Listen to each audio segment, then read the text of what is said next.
कम होती है। അപ്പൊ അതിനെ സംബന്ധിച്ച് ഇത് ഈ ഓർഗാനിക് ഫാമിംഗ് നടത്തിയാൽ ഈൽഡ് വളരെ ഒരു 10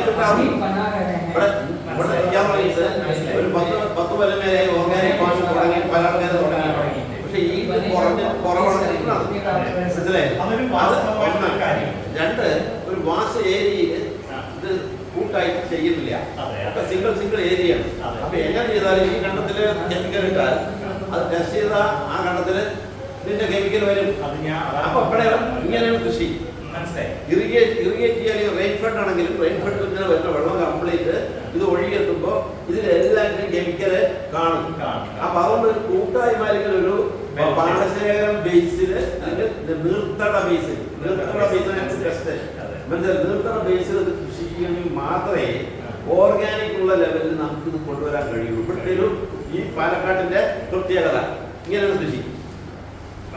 ചരുവണം മനസ്സിലായി. അത് ചെയ്യാൻ കഴിയും. രണ്ട്, സാമ്പത്തികമായി വളരെ പൂറാണ് ഇവിടെ.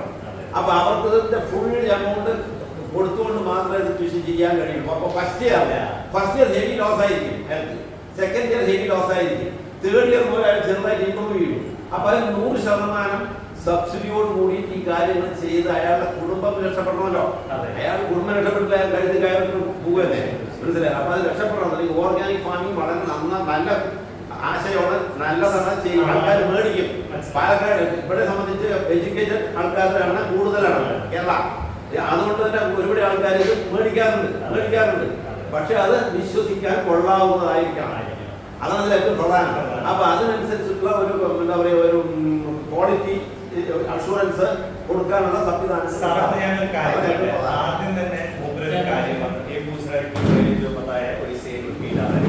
यहाँ पे जो फार्मिंग कर रहा है, जो पानी के जो इरिगेशन यहाँ पर जो लेवल होता है इरिगेशन का, स्टेप बाय स्टेप ऐसा ही है. मतलब यहाँ से जो स्टेप जा रहा है.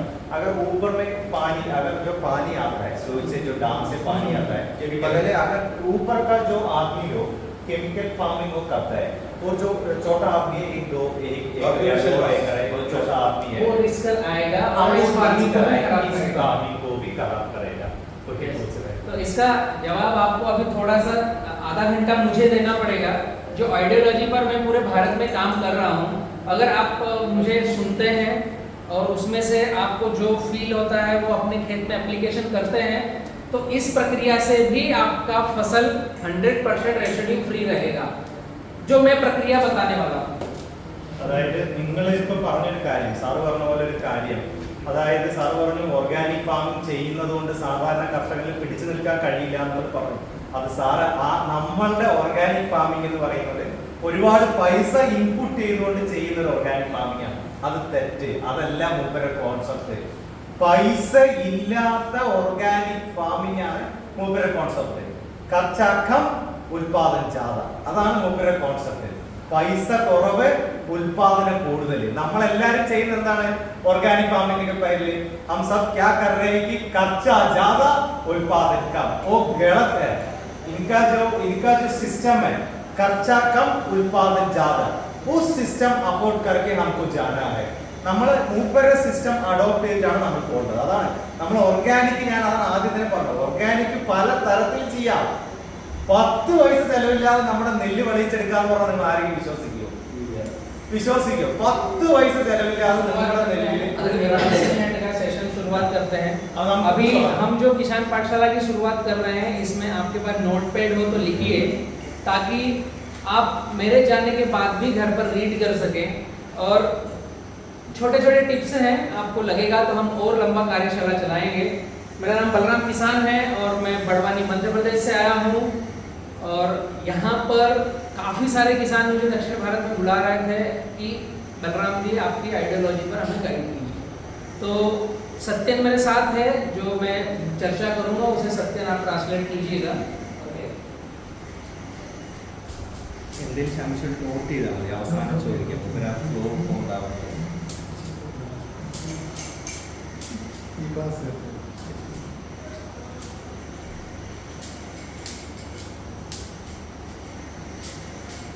किसान पाठशाला 2006 से शुरुआत करी है, 2023 तक मैं पहुंचा हूं.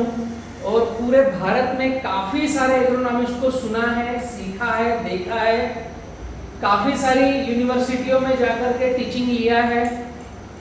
अब ये अवस्था है कि यूनिवर्सिटियां और इंडिया के बाहर के व्यक्ति मुझ पर शोध कर रहे हैं। और पिछले सत्र में ही मुझे कुछ मेरी टेक्निक है 70-30 फार्मिंग, 70-30 खेती, इस पर मुझे डॉक्टरेट मिला है पिछले सत्र में। मेरा एजुकेशन इलेक्ट्रॉनिक का था, बट मुझे एग्रीकल्चर, एग्रो इकोसिस्टम, सस्टेनेबिलिटी और सोशल वर्क पर डॉक्टरेट मिला है। तो 2006 से 2023 तक जो मेरी जर्नी रही है वह सीखना, सिखाना और किसानों के बीच में समर्पण के साथ आगे बढ़ने वाली रही है। അതായത് മൂപ്പര് പറയുന്നത് മൂപ്പര് ഇലക്ട്രോണിക്സ് ആണ് മെയിൻ മൂപ്പരുടെ ബിരുദം. പക്ഷെ മൂപ്പര് അതിനുശേഷം എക്കോസിസ്റ്റവും സോഷ്യൽ വർക്കും മറ്റു കാര്യങ്ങളിലും 70-30 എന്ന് പറഞ്ഞ മൂപ്പര് ഒരു മെയിൻ കോൺസെപ്റ്റ് ഉണ്ട്. അതായത് 70% ചെടികൾക്കും 30% മനുഷ്യനിക്കും. അതാണ് ഇതിന്റെ മെയിൻ കോൺസെപ്റ്റ്. അതായത് 70% സ്ഥലങ്ങൾ നമ്മൾ ഒന്നും ചെയ്യരുത്, 30% ഒരു ഏക്കറിൽ 70 സെന്റ് ഫുള്ള് നമ്മൾ ചെടികൾക്കോ നമ്മളവിടെ നട്ടുപിടിപ്പിക്കുന്ന സാധനങ്ങൾക്കായിട്ട് മാറ്റി വയ്ക്കുക. 30% മാത്രമേ നമ്മൾ നടക്കാനും ഓടാനും ട്രാക്ടർ ഓടിക്കാനും കിളയ്ക്കാനും എല്ലാം ഈ 30% മാത്രമേ ഉപയോഗിക്കാൻ പറ്റൂ. ആ സംഭവത്തിൽ മൂപ്പർക്ക് ഡോക്ടറേറ്റ്, ഈ ഒരു സംഭവം കണ്ടുപിടിച്ചതിനെ ബേസ് ചെയ്തിട്ട് മൂപ്പർക്ക് ഡോക്ടറേറ്റ് പട്ടം ലഭിച്ചിട്ടുണ്ട്. അതാണ് മൂപ്പർ പറഞ്ഞത്. हम जो भी खेती कर रहे हैं वो खेती करने के तरीके को, दृष्टि को थोड़ा देखने की कोशिश करेंगे कि हम खेत में कौन से तरीके से खेती कर रहे हैं। एक तरीका है हमारे पास कि जेब में पैसा है, दुकानदार को पैसे देना है, फर्टिलाइजर, पेस्टिसाइड्स खरीदना है और हमें खेत में डालना है। ये जस्ट एक तरीका है। बट दूसरा तरीका है जो मैं अभी आपको बताने जाऊंगा। अगर ये आपने 100% समझ लिया तो आपकी खेती करने का तरीका, खेती को देखने का तरीका, उसमें काम पर जाने का तरीका, फर्टिलाइजर खरीदना, पेस्टिसाइड्स खरीदना, सारा का सारा आइडियोलॉजी चेंज होने वाला है। वह तरीका है कुदरत ने जो ऊपर वाले ने निर्मित किया है। दो ही तरह के प्राणी हैं। एक प्राणी है स्थिर, जो पेड़ पौधे होते हैं, जो चल नहीं सकते। एक प्राणी है चल, जो चल फिर कर सकते हैं। दो ही तरह के प्राणी हैं पूरी पृथ्वी पर। മൂവിങ് ആൻഡ് നോൺ അതായത് നമ്മൾ ആദ്യം നമ്മളൊരു കൃഷി ചെയ്യുന്നത് നമ്മൾ ഫസ്റ്റ് മനസ്സിലാക്കേണ്ടത് ഈ പ്രകൃതി എങ്ങനെയാണ് സൃഷ്ടിച്ചിരിക്കുന്നത് എന്നുള്ളത്. നമ്മൾ ഇതുവരെ കണ്ണുകൊണ്ട് കാണുന്ന ഒരു കാഴ്ചപ്പാട് മാറ്റി വെക്കണം. നമ്മൾ ഇതുകൊണ്ട് നമ്മൾ ഇത്രയും കാലം നമ്മൾ എന്താ ചെയ്യാറുള്ള പൈസ, പോക്കറ്റിൽ നിന്ന് പൈസ എടുക്കും, കടയിൽ പോയി കെമിക്കൽ ഫെർട്ടിലൈസർ വാങ്ങിക്കും, കെമിക്കൽ പെസ്റ്റിസൈഡ് വാങ്ങിക്കും, മണ്ണിലിടും, അതിൽ നിന്ന് എന്താ കിട്ടുന്ന അതെടുക്കും. ഈ ഒരു കോൺസെപ്റ്റ് നമ്മൾ മറക്കണം. ഇത് മറന്നിട്ട് ഭൂമി ഒരു കോൺസെപ്റ്റ്, ഭൂമി സൃഷ്ടിച്ചിരിക്കുന്നത് തന്നെ പരസ്പരം ബന്ധം പുലർത്തിയിട്ടാണ് ഭൂമി സൃഷ്ടിച്ചിരിക്കുന്നത്. അപ്പൊ നമ്മൾ ആ ഒരു കണ്ണിൽ വേണം നമ്മൾ ഭൂമിയെ വീക്ഷിക്കാനും ഈ ഫലങ്ങളുടെ ഇത് സംഭവങ്ങൾ നമ്മൾ മനസ്സിലാക്കാനും. ഭൂമി സൃഷ്ടിച്ചിരിക്കുന്ന രണ്ട് ജീവനുള്ള വസ്തുക്കളാണ് ദൈവം അല്ലെങ്കിൽ ഭൂമിയിൽ സൃഷ്ടിച്ചിരിക്കുന്നത്. ഒന്ന് മരങ്ങളും ചെടികളും. അതിനൊന്നും നടക്കാനോ നീങ്ങാനോ സംസാരിക്കാനോ കഴിയില്ല. അതിന് എവിടെയാണോ നിൽക്കുന്നത് അവിടെ തന്നെ നിന്ന് അത് കാർബൺ ഡൈ ഓക്സൈഡ് ശ്വസിച്ച് അത് ജീവിക്കുന്ന ഒരു പ്രക്രിയയാണ്. വേറെ ഒന്നെന്ന് പറഞ്ഞാൽ മനുഷ്യനും മൃഗങ്ങളുമാണ്. മനുഷ്യൻ, മൃഗം, പുഴു, പ്രാണി ഇതെല്ലാമാണ്. ഇതിനെല്ലാം നമുക്ക് നടക്കാനും നമുക്ക് ഓരോ കാര്യങ്ങൾ ചെയ്യാനും സാധിക്കും. അങ്ങനെ ഭൂമിയിൽ തന്നെ നടക്കുന്ന ഒരു വിഭാഗവും ഒരേ ഭാഗത്ത് നിന്ന്, അതാണ് മരങ്ങളും ചെടികളും തമ്മിൽ വേറെ വിഭാഗം. അങ്ങനെ ഭൂമി ഉണ്ടാക്കിയിരിക്കുന്ന രണ്ട് തരത്തിലുള്ള ജീവികളെയാണ് ഭൂമിയിൽ സൃഷ്ടിച്ചിരിക്കുന്നത്.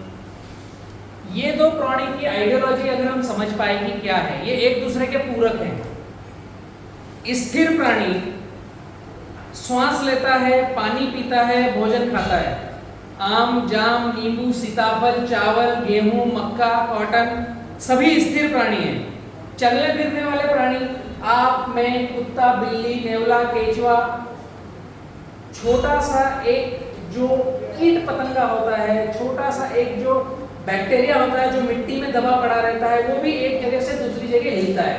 तो एक चल, एक अचल। अब दोनों प्राणियों की आइडियोलॉजी क्या है? स्थिर प्राणी श्वास लेता है कार्बन डाइऑक्साइड, चलने फिरने वाला प्राणी श्वास लेता है ऑक्सीजन, ये ऑक्सीजन लेता है, कार्बन डाइऑक्साइड छोड़ता है, ये कार्बन डाइऑक्साइड लेता है, ऑक्सीजन छोड़ता है, तो ये एक दूसरे के पूरक है। मेरे फेफड़े कहीं बाहर जो पेड़ अभी खड़ा है उसमें लटके हुए हैं और उसके फेफड़े मेरे अंदर लटके हुए हैं, एकदम कॉम्बिनेशन है। इसी तरीके से अगर मैं बात कहूं कि हम चावल पकाते हैं, चावल हमने बोया, चावल की पूरी लाइफ साइकिल आई, चावल खड़ा हुआ, अभी उसकी बाली पूरी आई, वो सूखने पर गया, उसको काटने नहीं जाएंगे, क्या होगा? चावल की बाली टूटेगी, गिरेगी, बिखर जाएगी। वो चावल का दाना उस पौधे के किसी काम का है नहीं है, बट वो चावल को हम लेकर आएंगे और हम खाएंगे। इसी तरीके से गाय, भैंस, बकरी दिन भर चरवासे में चरती है, हम भोजन करते हैं और जब वो दिन भर प्रक्रिया करने के बाद विष्ठा निकालते हैं, गाय का गोबर, पौधे का भोजन, केचुआ, अर्थवर्म मिट्टी खाता है, मिट्टी निकालता है, डायरेक्ट मिट्टी पौधे का भोजन नहीं है, लेकिन मिट्टी खाने के बाद जो मिट्टी निकालता है पौधे का भोजन। समझ में आ रहा है? आम का पेड़, यहां पर केरी लगी हुई है, केले का पेड़, ये केला, ये आम हम निकालने नहीं जाएंगे तो एक समय आएगा खेत में पकेगा, टूट करके गिर जाएगा। ये इसके काम का है, ये हमारे काम का है, डायरेक्ट स्थिर प्राणी का वेस्टेज, और हमारा वेस्टेज जो है वो पौधे की जड़ों के काम का है। बैक्टीरिया एंड कार्बन, सिंपल सा लिंकिंग है। चलने फिरने वाले प्राणी का वेस्टेज, स्थिर प्राणी का भोजन, स्थिर प्राणी का वेस्टेज, चलने फिरने वाले प्राणी का भोजन। അതായത് നമ്മൾ ഈ എക്കോസിസ്റ്റത്തിൽ രണ്ട് കാര്യങ്ങളാണ് നമ്മൾ അപ്പോൾ സംസാരിച്ചത്. ഒന്ന് നടന്ന് പോകാനുള്ള കഴിവുള്ള നമ്മൾ മനുഷ്യന്മാരും മൃഗങ്ങളും പ്രാണികളും, മണ്ണിലുള്ള ബാക്ടീരിയയും വൈറസും അതുപോലെ തന്നെ ഈ ബാക്ടീരിയ, ഫംഗസ്, ഇതടക്കം നമ്മൾ നീങ്ങുന്നു. നമ്മുടെ കണ്ണിൽ കാണുന്നില്ല എന്നേ ഉള്ളൂ, അതെല്ലാം നീങ്ങുന്ന പ്രാണികളും ജീവികളും ജന്തുക്കളുമാണ്. പിന്നെ ഒന്നെന്ന് പറഞ്ഞാൽ മരങ്ങളും ചെടികളും ഒക്കെ, അത് നീങ്ങില്ല. അപ്പൊ ഈ മരങ്ങളും ചെടികളും എന്താണ് ചെയ്യാന്ന് പറഞ്ഞു കഴിഞ്ഞാൽ, അത് കാർബൺ ഡൈ ഓക്സൈഡ്, അതായത് നമ്മൾ ശ്വസിച്ചിട്ട് നമ്മൾ ഓക്സിജൻ ശ്വസിക്കുന്നു, കാർബൺ ഡൈ ഓക്സൈഡ് പുറത്തു വിടുന്നു. ആ കാർബൺ ഡൈ ഓക്സൈഡ് ആണ് ഈ ചെടികളും മരങ്ങളും അതിന്റെ ജീവന് വേണ്ടി അത് ഉപയോഗിക്കുന്നത്. അതും ഭൂമിയിലുള്ള വെള്ളവും ഇതാണ് അത് ഉപയോഗിക്കുന്നത്. നമ്മളോ അത് വിടുന്ന കാർബൺ ഡൈ ഓക്സൈഡ്, അത് ഓക്സിജൻ വിടുന്നു, ആ ഓക്സിജൻ നമ്മൾ ശ്വസിക്കുന്നു, നമ്മുടെ കാർബൺ ഡൈ ഓക്സൈഡ് അത് ശ്വസിക്കുന്നു. അപ്പൊ നമ്മളും അവരും തമ്മിലൊരു ലിങ്ക് ആയില്ലേ. എന്നതുപോലെ തന്നെയാണ് ഭക്ഷണവും. ഇപ്പൊ ഉദാഹരണത്തിന് നമ്മൾ നെല്ല് നമ്മൾ വിതയ്ക്കുന്നു, നെല്ല് നമ്മളിവിടെയൊക്കെ നമ്മൾ നെല്ല് വിതയ്ക്കുന്നു, നെല്ല് വിതച്ചിട്ട് അതിൽ നെൽമണി ഉണ്ടാവും, ശരിയല്ലേ? ഈ നെൽമണി നമ്മൾ കൊയ്യാൻ പോവാതിരുന്ന് എന്ത് സംഭവിക്കും? അത് വീട് നശിച്ചു പോകും. അതില് ആ നെൽമണി കൊണ്ട് ആ ചെടിക്കോ മറ്റു കാര്യങ്ങളോ എന്തെങ്കിലും ഒരു ഗുണമുണ്ടോ? ഇല്ല. അതിന്റെ വേസ്റ്റേജ് ആണ് ശരിക്കും നെൽമണി.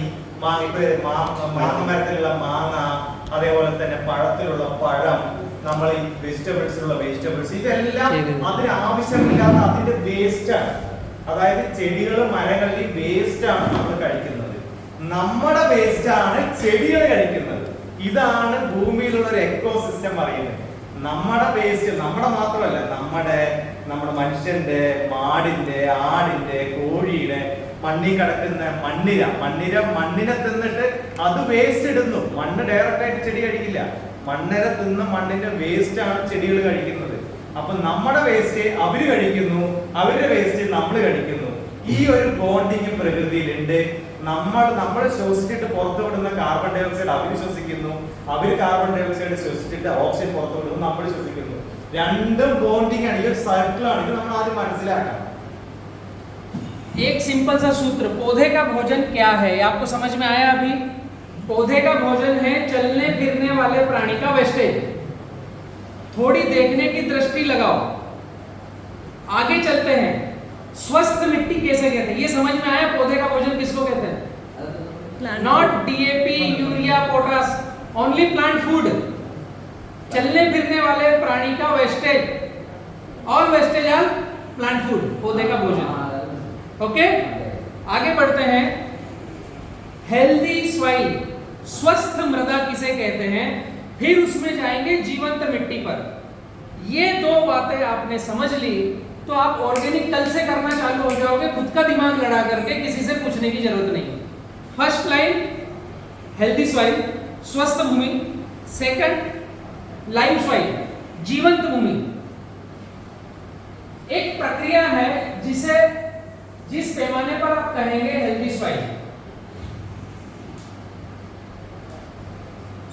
25% पानी, 25% हवा, 5% बायोमास कार्बन, 45% मृदा। ये कॉम्बिनेशन होता है हेल्दी सॉइल, स्वस्थ भूमि। Mrida is soil. मृदा। അതായത് നമ്മുടെ സോയിലിന്റെ സ്ട്രക്ചർ ആദ്യം നമ്മൾ മനസ്സിലാക്കുക. അതായത് നമ്മൾ എന്തൊരു കൃഷി ചെയ്യുമ്പോഴും ആദ്യം നമ്മുടെ സോയിലിൽ എന്തൊക്കെ അടങ്ങിയിട്ടുണ്ട് എന്നുള്ളത് നമ്മൾ മനസ്സിലാക്കണം. നമ്മൾ ഒരു പിടി മണ്ണെടുത്താൽ അല്ലെങ്കിൽ 1 കിലോ മണ്ണെടുത്തു കഴിഞ്ഞാൽ അതിൽ എന്തൊക്കെ ഘടകങ്ങൾ അതിൽ അടങ്ങിയിട്ടുണ്ട് എന്നുള്ളത് നമ്മൾ മനസ്സിലാക്കണം. അതിൽ ആദ്യം വരുന്നത് 25% അതിൽ വെള്ളത്തിന്റെ കണ്ടന്റ് ആയിരിക്കും. അതായത് 1 കിലോ ഇതെടുത്തു കഴിഞ്ഞാൽ അത് 1 കിലോ മണ്ണെടുത്തു കഴിഞ്ഞാൽ അതിൽ 25% മണ്ണ് വെള്ളത്തിന്റെ കണ്ടന്റ് ആയിരിക്കും. 25% വായുവായിരിക്കും. അതിൽ എയർ അതിനകത്തുണ്ടാവും. ഓരോ മണ്ണിനകത്തും എയർ ഉണ്ടാവും. ആ എയർ ആണ് 25% ഉള്ളത്. 5% അതിൽ ബയോമാസ് ഉണ്ടാവും. ബയോമാസ് എന്ന് പറഞ്ഞാൽ അതിന്റെ ഒരു ജീവാണുവിന്റെ മറ്റേ ഇതിന്റെയൊക്കെ അവശിഷ്ടം കൊണ്ട് ബയോമാസ് എന്ന് പറയും. അതിനൊരു ഫലപുഷ്ടിയാക്കണം. അതായത് നമ്മൾ ഈ വേസ്റ്റേജൊക്കെ കുടുങ്ങി നമ്മൾ ഈ ഒരു ബയോമാസ്, അതായത് എല്ലാത്തിന്റെയും നമ്മൾ മരത്തിന്റെയും മറ്റേ ചപ്പും തൂപ്പും അതും ഒക്കെ അഴുകി കുടുങ്ങി ജൈവാംശം 5%, അതാണ് ബയോമാസ് എന്ന് പറയുന്നത്. ജൈവാംശം 5%, ബാക്കി 45% മാത്രമാണ് മണ്ണായിട്ടുള്ളത്. ये छोटा सा सिंपल सा सूत्र है कि हमारी क्या खेती करने के तरीके में ये प्रक्रियाएं हैं।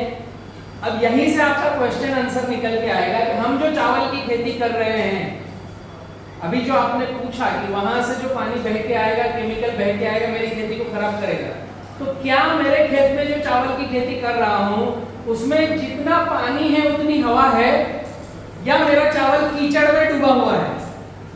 ये क्वेश्चन है। अगर कीचड़ में डूबकर हम खेती कर रहे हैं तो चावल का नाक बंद हो गया है, भोजन उठाएगा नहीं, अपटेक प्रोग्राम नॉट रन। അതായത് നമ്മള് മറ്റൊരാളുടെ കൃഷി സ്ഥലങ്ങളിൽ നിന്ന് നമ്മൾ വെള്ളം വന്നോ വന്നില്ലയോ നമ്മളൊരു കാര്യം നമ്മൾ ആലോചിക്കുന്നില്ലേ. വേറെ നമ്മളിപ്പോൾ നടുന്നു, നമ്മൾ ഇത് നട്ടതിന് ശേഷം വേറൊരാളുടെ വെള്ളം വന്നില്ല എന്നുള്ളത് ചെയ്തോ എന്നുള്ളത് നിങ്ങളൊരു വിഷയം പറയുന്നുണ്ടല്ലോ. അതിനെയാണ് നമ്മൾ ചളിയിലില്ലേ, ചളിയിൽ നമ്മൾ ഈ സാധനത്തിനെ പൂർത്തി വെച്ച് കഴിഞ്ഞാൽ അതിന് ശ്വാസം കിട്ടില്ല എന്നുള്ളതാണ് ചുരുക്കം പറഞ്ഞാൽ പറയുന്നത്. നമ്മൾ അങ്ങനെ ചെയ്തതിന് ശേഷം തെറ്റായ രീതിയാണ്. അതിന് കുറച്ച് ദിവസങ്ങൾ കഴിഞ്ഞ ശ്വാസം നമ്മൾ ഈ സാധനം പിടിങ്ങി ചളിയിൽ പൂത്തി കൊണ്ട് അങ്ങനെ വെച്ച് കഴിഞ്ഞാൽ ശ്രദ്ധിച്ചിട്ടുണ്ടാവും. നന്നായി ചളിയിൽ പൂത്തി വെച്ചതൊന്നും ഇടിക്കുകയില്ല, അത് തന്നെ കരുതി കൊണ്ട് പോകും. അത് എന്തുകൊണ്ടാണെന്ന് പറഞ്ഞാൽ ഒരുപാട് പേരിനെ പിടിച്ച് പൂത്തി ചളിയിനടിയിലായി കഴിഞ്ഞാൽ അതിന് ശ്വാസം പിടിക്കാൻ പറ്റില്ല. അതിന് മൂക്ക് പൂത്തി അതിനുള്ളിൽ ഇട്ട പോലെയാവും. അതാണ് സംഭവം പറയുന്നത്. അത് നമ്മൾ ആദ്യം മനസ്സിലാക്കി ചെയ്യരുത്. अगला चरण आता है जीवंत भूमि। ये पहले आइडियोलॉजी हमें हमारे खेत में सेट करनी है। उसके बाद में इसमें क्या बैक्टीरियल एक्टिविटी है। Next is live soil. जीवंत भूमि, जीवंत भूमि उसको कहेंगे जिसमें बैक्टीरियल एक्टिविटी होगी। बायोमास कार्बन तो हम लेकर आ गए 5%, बस इसमें बैक्टीरियल एक्टिविटी कैसे होगी। जब हम जो भी फसल करें उसमें काष्ठ आच्छादन करें, बायोमास मल्चिंग करें, हम कोई भी फार्मिंग करें उसमें बायोमास आच्छादन हमने किया तो सूर्य की सीधी रोशनी मिट्टी में पहुंचेगी नहीं, सूर्य की सीधी रोशनी मिट्टी में पहुंचेगी नहीं, तो वहां पर एक बैक्टीरियल कॉलोनी डेवलप्ड होगी, इकोसिस्टम डेवलप्ड होगा, जीवस्य जीवनम का एक साइकिल चक्र बनेगा। कीट पतंग, बैक्टीरिया, कीड़े मकोड़े, इल सबके सब वहां रहेंगे बायोमास आच्छादन के नीचे। अगर ये हमारी मृदा में है एक्टिविटी, देसी केचुआ, व्हाइट ग्रब सभी वहां पर है, दीमक, वो सारी प्रक्रिया अगर है तो यह जो भूमि होगी वह जीवंत भूमि होगी। तो सबसे पहले क्या हमारी मिट्टी जीवंत भूमि है? अगर नहीं है तो हम जो भी फसलें कर रहे हैं उसमें काष्ठ आच्छादन करके पानी ज्यादा न दे, हवा पानी बराबर रहे। सॉइल टेस्ट कराने के बाद पता चलना चाहिए कि क्या 5% बायोमास कार्बन है, तो वहां पर आच्छादन करने के बाद ह्यूमस डालेंगे तो वो मिट्टी जीवंत होगी। और जीवंत मिट्टी होगी तो आप कोई सी भी फार्मिंग करेंगे उसका जब लैब टेस्ट कराएंगे तो वह रेसिड्यू फ्री निकल के आएंगे। अगर जीवंत मिट्टी नहीं है तो हम गुड़ गोबर गोमूत्र करते रहेंगे, फिर भी वह केमिकल वाला ही सिम्टम देगी और उत्पादन घटते जाएगा। अगर जीवंत मिट्टी और 5% कार्बन है और हमसे गलती से यूरिया डल गया, हमसे गलती से डीएपी डल गया, तो यह जो बैक्टीरियल एक्टिविटी है उसको डिकम्पोस्ट करके फिर पौधे को खिलाएगी। क्योंकि फास्फोरस आता है P2O5 और पौधे को चाहिए P+। SSP जो आता है ना, SSP सिंगल सुपर फास्फेट, ये आता है P2O5, इस फॉर्मेट में आता है। प्लांट को क्या चाहिए? P+। तो जो फास्फोरस सोल्यूबल बैक्टीरिया अगर हमारे खेतों में है तो ये हमसे गलती से डल गया या हमारे फील्ड की आवश्यकता है फास्फोरस की, हमें डालना पड़ा, बट बैक्टीरिया इतने ज्यादा है कि इसको P+ कर दिया, तो आपके भोजन में केमिकल नहीं आएगा और वह भोजन केमिकल फ्री रहेगा, कैंसर फ्री रहेगा। അതായത് മുമ്പ് പറയുന്നത് നമ്മൾ പണ്ട് കാലത്ത് കാരണന്മാര് പണ്ട് കാലത്ത് നമ്മളൊക്കെ നമ്മൾ ശ്രദ്ധിച്ചിട്ടുണ്ടാവും, പഴയ ചപ്പും ചവറും തൂപ്പും ഒക്കെ വെട്ടി നമ്മൾ പാടത്ത് കൊണ്ടുവന്ന് ഇടും. ഇപ്പൊ നമ്മൾ ആരെങ്കിലും ചെയ്യാറുണ്ടോ? ഇല്ല. എന്തുകൊണ്ടാണെന്ന് പറഞ്ഞാൽ ഒരു സോയിൽ നല്ല രീതിയിലുള്ള ഒരു സോയിലാണെങ്കിൽ 25% അതിൽ വെള്ളം വേണം, 25% വായു വേണം, 5% ബയോമാസ് വേണം. ഇത് നിങ്ങൾ ഓരോരുത്തരുടെ ഫീൽഡും ഇത് നിങ്ങൾ റിപ്പോർട്ട് എടുത്ത് നോക്കിക്കഴിഞ്ഞാൽ ഞാൻ പറയാണ്, നമ്മൾ കുറെ വർഷങ്ങളായിട്ട് കെമിക്കൽ ഫാമിംഗ് ചെയ്യുന്ന എല്ലാ ആൾക്കാരുടെയും 0.5 അല്ലെങ്കിൽ അതിന്റെ താഴെയോ ഈ കണ്ടന്റ് ഉള്ളൂ. ഇപ്പോ ഞാൻ ടെസ്റ്റ് ചെയ്ത് നോക്കിയ ഒരു വ്യക്തിയാണ്. ഇതിൽ കാർബൺ കണ്ടന്റ് 0.5 അതിന്റെ താഴെയോ ഉള്ളൂ. നമുക്ക് വേണ്ടത് 5% കാർബൺ കണ്ടന്റ് ആണ്. എന്നാൽ മാത്രമേ നമ്മൾ കൊടുക്കുന്ന വളങ്ങൾ, ഇപ്പൊ നമ്മുടെ SSP single super single SSP ഇവിടെ എത്ര പേര് ഉപയോഗിക്കുന്നത് എനിക്കറിയില്ല. SSP ഉണ്ട്, അതേപോലെ തന്നെ നമ്മൾ ഉപയോഗിക്കുന്നത് 20-20 ഫോസ്ഫറസ് കണ്ടന്റ് P2O5 എന്നുള്ള ഒരു ഇതിലാണ്, കെമിക്കൽ നെയിമാണ് അതിൽ വരുന്നത്. പക്ഷെ ചെടി P2O5 അത് എടുക്കാറില്ല. ചെടി P+ എന്നുള്ള ഒരു റേഷ്യോയിൽ മാത്രമേ അത് അബ്സോർബ് ചെയ്യാറുള്ളൂ. ഈ 2ഉം ഈ O5ഉം ഡീകമ്പോസ് ആണ്. അതായത് P2O5 ഈ ഒരു Pയും 5 Oയും ഡീകമ്പോസ് ആവണം. ഡീകമ്പോസ് ആവണമെങ്കിൽ ഈ കാർബൺ കണ്ടന്റ് കൂടണം. കാർബൺ കണ്ടന്റ് എങ്ങനെ കൂടും? കാർബൺ കണ്ടന്റ് കൂടണമെങ്കിൽ ഇവിടെയുള്ള സൂക്ഷ്മാണുക്കൾ, നമ്മളെ മണ്ണിലെയും മറ്റു സൂക്ഷ്മാണുക്കളും അവിടെ വർദ്ധിക്കണം. വർദ്ധിച്ചാൽ മാത്രമേ ഈ നമ്മുടെ കാർബൺ കണ്ടന്റ് 0.5 നിന്ന് മുകളിലേക്ക് വരുള്ളൂ. നമ്മുടെ എല്ലാവരുടെയും കൃഷിയിൽ 0.5 ഇവിടെ ഉള്ളൂ. അപൂർവം ആൾക്കാരുടെയിലാണ് 1ന്റെ അടുത്തുള്ളൂ. പോരാ, മിനിമം ഇത് 1ന്റെ മുകളിലെങ്കിലും ആവശ്യം 100%. 5 വന്നാൽ അത്രയും ബെറ്റർ ആണ്. അതിനെന്ത് ചെയ്യണം പറഞ്ഞാൽ മൾച്ചിങ് ചെയ്യണം. നമ്മൾ മൾച്ചിങ് എന്ന് പറഞ്ഞാൽ എന്താണ്? ചപ്പും ചവറും കൂനയും ഇട്ട് പശുവിന്റെ മൂത്രം, അതിലൊക്കെ വളരെ ആവശ്യമുള്ള പശുവിന്റെ മൂത്രം, പശുവിന്റെ ചാണകം, വെല്ലം, ജാങ്കറി, ഈ സാധനങ്ങൾ മുഴുവൻ ഇട്ട് ക്ലിയർ ചെയ്ത്, ജാങ്കറി എന്ന് പറഞ്ഞാൽ നല്ലൊരു ഫുഡാണ്. ഈ ബാക്ടീരിയകൾ ഇതെല്ലാം ചപ്പും ചവറും തൂനും എല്ലാം ഇട്ട് നമ്മൾ ഗുഡ് ഗോബർ, ഇത് ഗായയുടെ മൂത്രം, ഇതെല്ലാം ഇതിൽ ഒഴിച്ചു കഴിഞ്ഞാൽ ഈ കണ്ടന്റ് പതുക്കെ ഇതിൽ എന്താണെന്ന് പറഞ്ഞു കഴിഞ്ഞാൽ സൂര്യപ്രകാശം തട്ടുന്ന, ഡയറക്റ്റ് സൂര്യപ്രകാശം തട്ടുന്ന ഒരു ഭാഗങ്ങളിലും ജീവാണുക്കൾ പ്രവർത്തിക്കില്ല. അപ്പൊ അതിനു വേണ്ടിയിട്ട് അതിന്റെ മേലൊരു സപ്ലെയർ ആയിട്ട് നമ്മളൊരു മൾച്ചിങ്ങോ മറ്റു കാര്യങ്ങളോ ഒന്ന് ലെയർ പണ്ടത്തെ ചപ്പും ചവറും തൂനിയോ ഒക്കെ ഇട്ട് കഴിഞ്ഞാൽ ആ തൂനയുടെ അടിയിൽ ഈ മൈക്രോ ഓർഗാനിസംസ് പ്രവർത്തിച്ച് അതിനെ തിന്ന് അതിന്റെ വിസർജനമായി, ആ വിസർജനം ഇത് മുഴുവൻ നമ്മളിടുന്ന SSP ഫോസ്ഫറസ് ഇതിനെ മുഴുവൻ തിന്ന് P ഫോമിലേക്ക് ആക്കി കഴിഞ്ഞാൽ ഉടനെ ചെടിയുടെ വേര് വലിച്ചെടുക്കും. അപ്പൊ നമ്മൾ ഏറ്റവും ശ്രദ്ധിക്കേണ്ട ഒരു കാര്യം, നമ്മുടെ കൃഷി ഇടങ്ങൾ കാർബൺ കണ്ടന്റ് നമ്മൾ കൂട്ടാൻ ശ്രമിക്കണം. അതാണ് കൂടുതൽ. Chemical analysis में these chemicals will not come there. The chemical will not come. ഇത് നമ്മൾ ഇത് ചെയ്യുമ്പോൾ വേറെ എന്താ ഒരു ബെനിഫിറ്റ് എന്ന് പറഞ്ഞു കഴിഞ്ഞാൽ ഇപ്പൊ P2O5 നമ്മൾ പോയല്ലോ.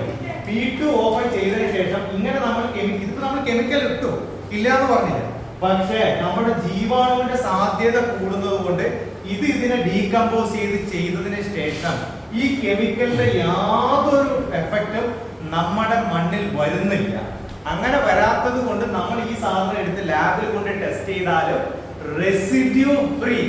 അതാണ് കോൺസെപ്റ്റ്. നിങ്ങൾ ഞാൻ ആദ്യം പറഞ്ഞു നമ്മൾ ഉദ്ദേശിച്ച ഓർഗാനിക് ഫാമിംഗ് അല്ല ഇത്. ഇതൊരു പ്രത്യേകം പുതിയൊരു വിപ്ലവമാണ്. അങ്ങനെയാണ് നമ്മൾ ഇതിൽ കൃഷി ചെയ്യേണ്ടത്. सिंपल सा सूत्र है कि हम खेती को किस तरीके से करें तो हमारी खेती पेस्टिसाइड्स, फर्टिलाइजर, केमिकल मुक्त हो जाए। अभी जो मार्केट में फर्टिलाइजर है, अब मैं छोटा सा टिप्स देता हूं कि आप खाद का प्रयोग कैसे करें ताकि आप जो खेत में फर्टिलाइजर डालेंगे वह केमिकल फ्री रहेगा। हम कौन कौन से खाद का उपयोग करते हैं? DAP, phosphorus, potassium. ये कर रहे हैं ना 50 किलो का बैग, 10, 26, 26, 12, 32, 16 उपयोग कर रहे हैं। इधर DAP हाँ 20-20-0-30 20, 20, 20। हाँ 20-20-0-30 और Okay. फैक्टमोस कहते हैं ओके। वो DAP potash, potash, urea ammonium sulphate. DAP के अंदर का मैं अगर बात कौन से तरीके से डीएपी खेत में डालें, आज अगर मैं बोलूंगा कि आज डीएपी बंद कर दो तो आप बंद नहीं कर पाओगे, झटका लगेगा। घर पापा बोलेंगे कि किसकी पढ़ाई सुनकर आ गया है, अभी फसल पकेगी नहीं, डीएपी डालना बंद नहीं करना है। तो डीएपी को कैसे कंट्रोल करके डालें ताकि किसान खर्च आधा और उत्पादन ज्यादा हो। DAP is 18-46-0 DAP, nitrogen, phosphorus, potassium, NPK। Potash 0 है, फास्फोरस 46% है, नाइट्रोजन 18%, राइट। हमें किसी भी फसल को पकाने में फास्फोरस की सबसे ज्यादा आवश्यकता लगती है। नाइट्रोजन वेजिटेटिव ग्रोथ करता है, फास्फोरस रिप्रेजेंटेटिव ग्रोथ करता है, फूल, बोल, रूट आउटपुट में ज्यादा आता है। पोटेशियम ट्रांसपोर्टेशन करता है, जो भी फील्ड में रखा हुआ भोजन है उसको उठा करके प्लांट के हर हिस्से तक पहुंचाना पोटेशियम का काम है। और पोटेशियम रोग प्रतिकारक क्षमता बढ़ाता है, रेजिस्टेंट पावर। ये तीनों का काम है। ये तीन अगर हमारे पौध में ज्यादा गए तो उत्पादन ज्यादा आएगा। अब हम जितना ही फास्फोरस डालते हैं, हमें क्या पता है कितना लगता है? मात्र 20% लगता है, 80% फिक्सेशन में जाता है। 1 दिन से 28 दिन के बाद लगना चालू होता है, अगले 90 दिन तक लगता है फास्फोरस। जब हम फील्ड में आज फास्फोरस डालते हैं तो 28 दिन में लगना शुरुआत होती है, अगले 90 दिन तक लगता है। लगेगा कितना? मात्र 20%, 80% फिक्स होगा। यही कारण है हमारे पीएच के बढ़ने का। प्रेजेंटली हाइड्रोजन जो है फील्ड में, सरल भाषा में नमक जो ज्यादा हमारी खेती में हो रहा है, मिट्टी कड़क हो रही है, कि जितना फिक्सेशन में हो रहा है वो पीएच बढ़ा रहा है। यह पीएच लीच होकर के पानी के साथ नीचे जाता है, तो यही जो दूसरी पेड़ों की खेतों की फसलों में जाता है उसका नमक बढ़ाता है, फिर उसमें केमिकल कंटेंट आता है, जो अंकल ने प्रश्न पूछा था। അതായത് നമ്മൾ ഏതൊരു കൃഷിക്ക് NPK-ന്റെ ഘടകം അറിയാം. Reply to your അതായത് question. നമ്മൾ ഏതൊരു കൃഷി ചെയ്യുമ്പോഴും എല്ലാ കൃഷിക്കും NPK കണ്ടന്റ് എന്നുള്ളത് ഇമ്പോർട്ടന്റ് ആണ്. നമ്മുടെ നെൽകൃഷിക്ക് NPK കണ്ടന്റ് എത്രയാണെന്ന് നിങ്ങൾക്ക് അറിയുമല്ലോ. നെല്ലിന് ഷോർട്ട് ടേം ഉണ്ട്, മീഡിയം ടേം ഉണ്ട്, ലോങ് വെറൈറ്റി ഉണ്ട്. മൂന്നിനും 3 ടൈപ്പ് ഓഫ് NPK ആണ് കൊടുക്കേണ്ടത്. അതിന്റെ റേഷ്യോസ് വേറെ വേറെയാണ്. അത് ഞാൻ സെപ്പറേറ്റ് ആയിട്ട് വേണമെങ്കിൽ പറഞ്ഞുതരാം. നമുക്ക് ലോങ് വെറൈറ്റി, ഷോർട്ട് വെറൈറ്റി പറഞ്ഞാൽ നമ്മൾ 110 ദിവസത്തിന്റെ താഴെ കൃഷി ചെയ്യുന്നതിലാണ് 110 ദിവസം താഴെ. അതിന് വേണ്ട NPK വേറെയാണ്. 110 മുതൽ 140 വരെ ദിവസം കൊണ്ട് വിളയുന്ന കൃഷികൾക്ക് വേണ്ട ആവശ്യമായിട്ടുള്ള NPK വേറെയാണ്. 140ന്റെ മുകളിൽ നിന്ന് ഗ്രേഡ്സുകൾക്ക് NPK വേറെയാണ്. നമുക്ക് മരങ്ങൾക്ക് വേണ്ട NPK വേറെ, ഓരോന്നിനും വേണ്ട NPK വേറെയാണ്. ഈ NPK ഘടകം എന്നുള്ള ഉദ്ദേശിക്കുന്നത് ഒരു ചാക്ക് എന്ന് പറഞ്ഞാൽ 50 കിലോ ബാഗാണ്. 50 കിലോ. ഈ 50 കിലോയില് ഈ കണ്ടന്റ് എന്ന് പറയുന്നത് 100 കിലോന്റെ ബേസ് ചെയ്തിട്ടാണ് ഈ കണ്ടന്റ്. അതായത് 100 കിലോ DAP നിങ്ങളുടെ ബാഗിൽ എടുത്താൽ 100 കിലോ DAP എടുത്താൽ 46 കിലോ ഫോസ്ഫറസും 18 കിലോ നൈട്രോജനും പൊട്ടാഷ്യം 0%. അതിൽ പൊട്ടാഷ്യം ഇല്ല. അപ്പൊ 100 കിലോ എടുക്കുമ്പോൾ മാത്രം കിട്ടുന്ന കണ്ടന്റ് ആണ് DAP-യില് 18%, 46%. അതായത് 46 കിലോ ഫോസ്ഫറസും കിട്ടും, 18 കിലോ നൈട്രോജനും കിട്ടും. ഈ കിട്ടുന്ന പ്രക്രിയ നമ്മൾ ചെടിയിലേക്ക് 100 കിലോ DAP കൊണ്ടുവന്ന് നമ്മൾ ചെടിയിലേക്ക് ഇടുന്നു. ചെടിയിലേക്ക് ഇട്ടുകഴിഞ്ഞാൽ 100 കിലോ ചെടി എടുക്കുവോ? ഇല്ല. അതാണ് നമ്മുടെ തെറ്റാവുന്നത്. നമുക്ക് നഷ്ടം വരുന്നതും അവിടെയാണ്. ഈ 100 കിലോ ഇട്ട ചെടി എന്ത് ചെയ്യും പറഞ്ഞാൽ 20, ഇപ്പൊ 46ന്റെ 20% എത്രയായി? ഏകദേശം 9.2 കിലോ. ശരിയല്ലേ? 9.2 കിലോ മാത്രമേ ഇത് 9.2 20%. അതായത് 100 കിലോ DAP നമ്മൾ ഇടുമ്പോൾ 46 കിലോ ഫോസ്ഫറസ് കിട്ടും. 46 കിലോ ഫോസ്ഫറസ് മണ്ണിൽ ഇട്ട് കഴിഞ്ഞാൽ 9.2 കിലോ ഫോസ്ഫറസ് മാത്രമേ നമുക്ക് ചെടികൾക്ക് കിട്ടാറുള്ളൂ. ബാക്കി വരുന്ന ഫുള്ളും 80%, ഈ 46-ല് 9.2 കിലോ വെച്ച് ബാക്കി എത്ര കിലോ ഉണ്ടോ അത് സോയിലായിട്ട് ബോണ്ടിങ്ങിൽ ഏർപ്പെടും. നമ്മുടെ മണ്ണുമായിട്ട് ഫിക്സേഷൻ നടക്കും. ഫിക്സേഷൻ നടക്കുക എന്ന് പറഞ്ഞാൽ ഈ സോയിലായിട്ട് ഫിക്സ് ചെയ്താൽ ഒരിക്കലും അത് ചെടിയിലേക്ക് റിലീസ് ചെയ്ത് കിട്ടത്തില്ല. അപ്പൊ നമുക്ക് എന്തായി? നമ്മൾ ഇത്രയും പൈസ ചെലവാക്കി നമ്മളെ 1500 രൂപയാണ് ഒരു ബാഗ്, അതായത് 3000 രൂപയുടെ സാധനം കൊണ്ട് നമ്മൾ ഇട്ട് കഴിഞ്ഞാൽ നമുക്ക് വെറും കിട്ടുന്നത് 9.2 കിലോ ഫോസ്ഫറസ് മാത്രമാണ് ചെടിയിലേക്ക് കിട്ടുന്നത്. ഈ കണ്ടന്റാണ് ഇത് ഒരു ദിവസം മുതൽ 28 ദിവസം വരെ ഇത് ഡീകമ്പോസേഷൻ നടന്നതിന് ശേഷം മാത്രമേ ഇത് കിട്ടുള്ളൂ. ഇത് നമ്മൾ ഇട്ട് കഴിഞ്ഞാൽ അപ്പൊ തന്നെ ചെടിയിലേക്ക് ആവില്ല. ഇത് यहाँ पे एक कंडीशन है कि अगर हमारी फील्ड में PSB है, फॉस्फोरस सॉल्युबल बैक्टीरिया है, तो कंडीशन अप्लाई. जैसे वो बीमा हम कराते हैं, स्टार लगाते हैं ना, कंडीशन अप्लाई कि अगर हमारी फील्ड में जीवंत बैक्टीरिया फॉस्फोरस सॉल्युबल बैक्टीरिया है तो आज हमने DAP डाला है तो 28 दिन में लगेगा. अगर ये नहीं है या कम है तो ये 28 दिन का 50 दिन 40 दिन 100 दिन भी लग सकता है. आप किसान पाठशाला के ग्रुप से जुड़ेंगे तो आपको एक रिकवरी डे का ऐप मिलेगा और उसमें आपके सॉइल टेस्ट का pH और कार्बन कंटेंट डालेंगे तो आपको पता चलेगा कि आज आपने फास्फोरस डाला तो कब अपटेक हो रहा है. ये अपटेक होने की प्रक्रिया है. तो हमें जीवंत बैक्टीरिया चाहिए फील्ड में. ഇപ്പോ DAP 40 kg bag 40 kg 40 kg bag 40 kg bag paddy recommendation അനുസരിച്ച് बैग का कैपेसिटी 40 അല്ല അത് ഞാൻ രണ്ട് യൂറിയ 45 kg ബാഗ് 45 അതനുസരിച്ച് കുറച്ചു അല്ല. മനസ്സിലായി? പെർസെന്റേജ് കൂടുതലുണ്ട് അതിൽ 46% നൈട്രജൻ അതല്ല അല്ല 100 kg 46% നൈട്രജൻ ആണ് ഉള്ളത്. ചെയ്യാൻ വേണ്ടിയിട്ട് 45 kg ബാഗ് ആക്കി മാറ്റി യൂറിയ 45 kg ബാഗ് ആക്കുമ്പോൾ അപ്പൊ നമ്മളിത് പറയണത് സീറോ കെമിക്കൽ നമ്മൾ ഉപയോഗിക്കണം എന്ന് പറയുന്നത്. സീറോ കെമിക്കൽ DAP ഉപയോഗിക്കണം എന്ന് പറയുന്നത് അതല്ല, അതാണ് തെറ്റ്. ये पूछ रहे हैं आप बता रहे हैं जीरो केमिकल कर रहे हैं, फिर आप बता रहे हैं यूरिया DAP. नहीं, मैं ये बता रहा हूँ कि आप क्या यूज कर रहे हो. इसको केमिकल फ्री कैसे करना आप बताऊंगा. अभी तो मैं ये बता रहा हूँ कि आप यूज क्या कर रहे हो. मैंने ये नहीं बताया ये यूज करो. मैंने ये बताया कि ये क्या प्रक्रिया है. क्या आपको पता है कि ये 20% लगता है और 80% फिक्स होता है. मैंने ये नहीं बताया आपको ये उपयोग करना है. मैंने ये बताया जो आप उपयोग कर रहे हो उसमें आपको क्या पता है कि 20% लगता है, 80% फिक्स होता है, 28 दिन में लगता है और 90 दिन तक लगता है. मैंने ये बताया. മൂപ്പർ ഇത്ര ഇപ്പൊ പറയുന്നുള്ളൂ. അതായത് നമ്മളിപ്പോ ഉപയോഗിക്കുന്ന കണ്ടന്റ് എങ്ങനെയാണ് അടുത്ത മൂപ്പർ സംസാരിച്ച് വരുന്നേ ഉള്ളൂ. ബാക്കി ടോപ്പിക്കുകൾ വഴിയെ സംസാരിക്കും. ഇതിപ്പോ നമ്മൾ ഉപയോഗിക്കുന്നത് സാർ ഇപ്പൊ പറഞ്ഞ പോലെ 45 കിലോ ബാഗ് ആണ് യൂറിയ വരുന്നത്. ശരിയാണ്. പക്ഷെ എന്നൊരു സാധനം 100 kg അനുസരിച്ചാണ് അതിന് പെർസെന്റേജ് ഫിക്സ് ചെയ്യുന്നത്. 45 കിലോ ആണെങ്കിൽ 45 കിലോന്റെ 46% നൈട്രോജൻ. അതാണ് അതിൽ ഫിക്സേഷൻ വരുന്നത്. അപ്പൊ അങ്ങനെയാണ്. അപ്പൊ നമ്മുടെ കണ്ടന്റ് നമ്മൾ ഈ നമ്മുടെ DAP കൊണ്ടുവന്ന് ഇട്ട് കഴിഞ്ഞാൽ കണ്ടത്തില് 28 ദിവസങ്ങൾക്ക് ശേഷമേ അത് സ്റ്റാർട്ട് ആവുന്ന പ്രക്രിയ. എപ്പോൾ ഫോസ്ഫേറ്റ് സോലിബിലൈസിംഗ് ബാക്ടീരിയ എന്ന് പറഞ്ഞ ഒരു ജീവാണു ഉണ്ട്. അത് നിങ്ങൾ ആരൊക്കെ പാഠങ്ങൾ ഉപയോഗിച്ചിട്ടുണ്ടെന്ന് എനിക്കറിയില്ല. അങ്ങനെ ഒരു സാധനം ഫോസ്ഫേറ്റ് സോലുബിൾ ബാക്ടീരിയ എന്ന് പറഞ്ഞാൽ തനിയായിട്ട് വാങ്ങിക്കാൻ പറ്റും. അതിന്റെ കോൺസെൻട്രേഷൻ സഹിതം നമുക്ക് വാങ്ങിക്കാൻ പറ്റും. ഇപ്പൊ 3 × 10⁻⁹ അങ്ങനെ എന്തോ അതിന്റെ കോൺസെൻട്രേഷൻ വരും. അങ്ങനെയുള്ള ഒരു കോൺസെൻട്രേഷൻ BST നമുക്ക് വാങ്ങിച്ച് നമ്മൾ ഉപയോഗിച്ചാൽ അത് നമ്മുടെ കണ്ടങ്ങളിൽ മുഴുവൻ നമ്മൾ സ്പ്രെഡ് ചെയ്ത് കൊടുത്ത ഒരു സാഹചര്യമാണെങ്കിൽ 28 ദിവസത്തിന് അകം തന്നെ ഈ DAP ഡീകമ്പോസ് ചെയ്ത് ചെടിയിലേക്ക് എടുക്കാൻ ഈ ബാക്ടീരിയ സഹായിക്കും.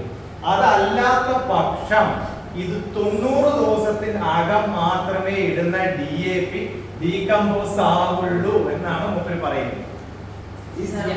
यहाँ तक समझ में आया क्या? या कोई प्रश्न है यहाँ तक में? It is asking something.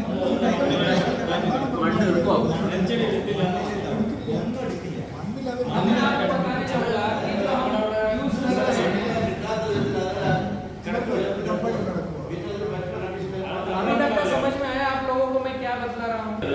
ഇപ്പം എറിഞ്ഞെത്തിയില്ല അല്ലെങ്കിൽ ഇത് എറിഞ്ഞു കഴിഞ്ഞാൽ എറിയാൻ തികയില്ല എന്ന് പറയുമ്പോൾ അതിനകത്ത് വേറെ ഓർഗാനിക്കായിട്ട് വെള്ളം ചേർത്തെന്ന് പറഞ്ഞാൽ ഈ സാധനത്തിനൊക്കെ കുറച്ചുകൂടെ അടുത്ത് നെക്സ്റ്റ് സെക്കൻഡ് ടൈം വളം പറയുമ്പോൾ കുറച്ചുകൂടെ മസ്ത് കൂട്ടും കണ്ടമ്പോസ്. അപ്പോൾ അത് എറിഞ്ഞെത്താൻ വേണ്ടിയിട്ടാണ് അതാണ് ഈ പ്രശ്നം. അത് നമ്മൾ കർഷകർക്ക് മനസ്സിലാക്കുക. अगर एक बैग को लेने के पूरा अगर मान लो 1 एकड़ को 1.5 बैग चाहिए, 1.5 बैग, 1 बैग और आधा बैग चाहिए. वैसा है कि उसके पास पैसा नहीं होगा, तभी वो 1 बैग ले लेगा. 1 बैग को डाल के वो सोच लेगा आधा बैग तो अगले बार डालेगा, अगले बार. मैं दोनों प्रक्रिया बतलाता हूँ. अगर आप रासायनिक को ही रसायन प्रक्रिया और ये ऑर्गेनिक प्रक्रिया, 2 प्रक्रिया से हम खेती कर सकते हैं. दोनों को हम रेसिड्यू फ्री लेकर जा सकते हैं. इसमें हम DAP छोड़ नहीं सकते, SSP छोड़ नहीं सकते, पोटेशियम छोड़ नहीं सकते. तो इसको क्या बेस्ट तरीके से करें? और अगर हम 100% आज की तारीख से सारा जीरो करके ऑर्गेनिक पर आए तो यह होगा अलग, बट दोनों एक ही दिशा में चल सकता है. अब इसके लिए एक सूत्र है जिसको बोलते हैं भट्टी खाद. हेलो, समझ में आ रहा है? भट्टी खाद. अभी मैं एक्सप्लेन करता हूँ भट्टी खाद क्या है. घर पे बनाना है जो मैंने बताया आपको. अभी 2 प्रक्रियाएं अलग अलग है. मैं ये नहीं कह रहा हूँ कि आज की तारीख में आप सब छोड़ करके मेरा अनुसरण कर लो, बट जो आप कर रहे हो उसमें आपके खर्चे कैसे कम होंगे और रेसिड्यू फ्री की दिशा में कैसे आगे बढ़ोगे. तो हम अगर 100 किलो DAP यूज कर रहे हैं, मैं पहले इस प्रक्रिया पे आता हूं क्योंकि आप सभी रसायन पर अभी चल रहे हो. यस, केमिकल पर चल रहे हो. तो 100 kg हमने DAP का उपयोग किया, तो आज की तारीख में अगर हम भट्टी खाद पर जाएंगे तो सीधा उसको करना है 50 kg. इसके 3 गुना मिट्टी या गोबर लेना है, तो 150 kg मिट्टी या गोबर. अब ये टोटल हो गया 200 kg. इस 200 kg को नीचे एक प्लास्टिक लगाना है, इसको मिक्स करना है. इसमें थोड़ा सा गुड़, गोबर, गोमूत्र और वाइसेनोमेटा डालना है. गुड़, गोबर, गोमूत्र और वाइसेनोमेटा. एक हमारा जो 50 kg का घोल है उसमें 50 ग्राम वाइसेनोमेटा जाएगा PM, 50 ग्राम. और ये जो नीचे प्लास्टिक है इसमें नमी करके इसको मिक्स करके प्लास्टिक से ढकना है. अगले 3 दिन के बाद इसका प्लास्टिक निकालना है, फिर इसको कट करना है. कट करने के बाद फिर रात भर इसको खुला छोड़ना है ताकि इसका गैस निकल जाए. 3 से 4 दिन के बाद फिर इसमें गुड़, गोबर, गोमूत्र और वाइसेनोमेटा थोड़ा थोड़ा डालना है ताकि इस मिट्टी में बैक्टीरियल एक्टिविटी हो. और यह जो हमने DAP डाला है, DAP हो सकता है, SSP हो सकता है, पोटेशियम हो सकता है, 20-20-0 हो सकता है. जो भी केमिकल कंपोजिशन 50 किलो के बैग में है वो डायरेक्ट पौधा खाता नहीं है. उसको कन्वर्ट करने के लिए हमने भट्टी खाद बनाया. फिर इसको 4 दिन के लिए रखेंगे तो 8 दिन में यह डायरेक्ट पौधे को खिलाने के लायक बनेगा. जब ये प्रक्रिया हम करते हैं तो लगभग 80% पौधे को लागू होता है और 20% ही फिक्सेशन में जाएगा। और जिस दिन हमने दिया डे 1 से पौधा लेना चालू करेगा फास्फोरस। अगर हम ऐसा नहीं करते हैं तो ये 28 दिन बाद लगेगा, 90 दिन तक लगेगा। ऐसा करते हैं तो पहले दिन से पौधा भोजन अपटेक करेगा, जो 20% लगता है उसकी वजह 80% लगेगा, तो आपका खर्चा हो जाएगा आधा। और यह जो कंपोजिशन खेत में जाएगा यह रेसिड्यू फ्री, रसायन मुक्त, केमिकल मुक्त जाएगा, क्योंकि इस भट्टी में उसका जो भी रसायन था वो सोख लिया गया, भाप बन करके उड़ गया और बैक्टीरिया ने इसको कन्वर्ट कर दिया। तो ये जो फर्टिलाइजर आपके खेत में जाएगा यह 100% कैंसर मुक्त जाएगा, सरल भाषा में। രണ്ട് തരം ഫാമിംഗ് ആണ് നമ്മളിപ്പോ അപ്പോഴേ പറഞ്ഞൊരു വിഷയം. DAP ഉപയോഗിച്ച് കഴിഞ്ഞാൽ അതിന്റെ 20% മാത്രമേ സോയിലിൽ കിട്ടുന്നുള്ളൂ. ബാക്കി ഫുൾ ഫിക്സേഷനിലാണ്, സോയിൽ ഫിക്സേഷനിലാണ് പോകുന്നത്. നമ്മൾ സംസാരിച്ചു. നമ്മൾ ആ ഒരു കാര്യം നമുക്ക് വേസ്റ്റേജ് അല്ലേ, നമ്മൾ 3000 രൂപ ചെലവാക്കുമ്പോൾ ചെടിക്ക് ഒരു 500 രൂപ സാധനം കിട്ടി, ബാക്കി 2500 രൂപ വെള്ളത്തിൽ നഷ്ടമായിട്ടുള്ളൊരു കാര്യമല്ലേ. അതിൽ നമ്മൾ എങ്ങനെ ഓവർകം ചെയ്യും? അതിന് നമുക്കൊരു പരിഹാരം കാണണ്ടേ. അത് മാത്രമല്ല, ഈ മൂപ്പരുടെ ഈ ടെക്നിക്ക് ഉപയോഗിച്ച് കെമിക്കൽ ഫ്രീ ഫാമിംഗ് എന്ന് പറയും. ഇതിൽ നമ്മൾ ശ്രദ്ധിക്കണം, ഇത് ഓർഗാനിക് ഫാമിങ്ങും ഇത് കെമിക്കൽ ഫാമിങ്ങുമാണ്. അതായത് ഓർഗാനിക് ഫാമിംഗ് എന്ന് പറഞ്ഞാൽ നമ്മൾ DAP ഇതൊന്നും ഉപയോഗിക്കാതെ ചെയ്യുന്നതാണ് ഓർഗാനിക് ഫാമിംഗ്. കെമിക്കൽ ഫാമിംഗ് നമുക്ക് ചെയ്ത് അതിലെങ്ങനെ ക്യാൻസറും മറ്റുള്ള വലിയ മാരകായുധമായിട്ടുള്ള രോഗങ്ങൾ മുക്തമായിട്ടുള്ള ഒരു ഫെർട്ടിലൈസർ, ഈ ഫെർട്ടിലൈസറിനെ കൊണ്ട് തന്നെ നമ്മൾ ഉണ്ടാക്കുകയാണ്.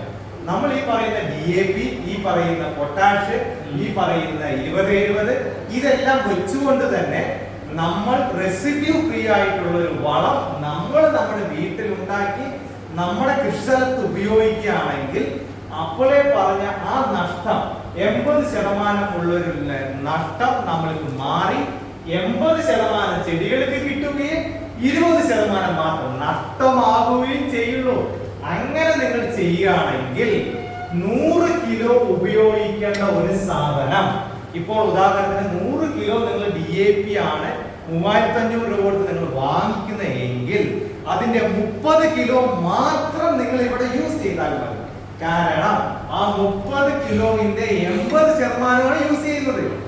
മറ്റേവിടെ 100 കിലോ ഇടുമ്പോഴാണ് 9.2% ഇടുന്നത്. ഇവിടെ 30 കിലോ ഉപയോഗിക്കുമ്പോൾ അതിന്റെ 80% കണക്കാക്കി എത്രയായി എന്നുള്ളത് കണക്കാക്കൂ.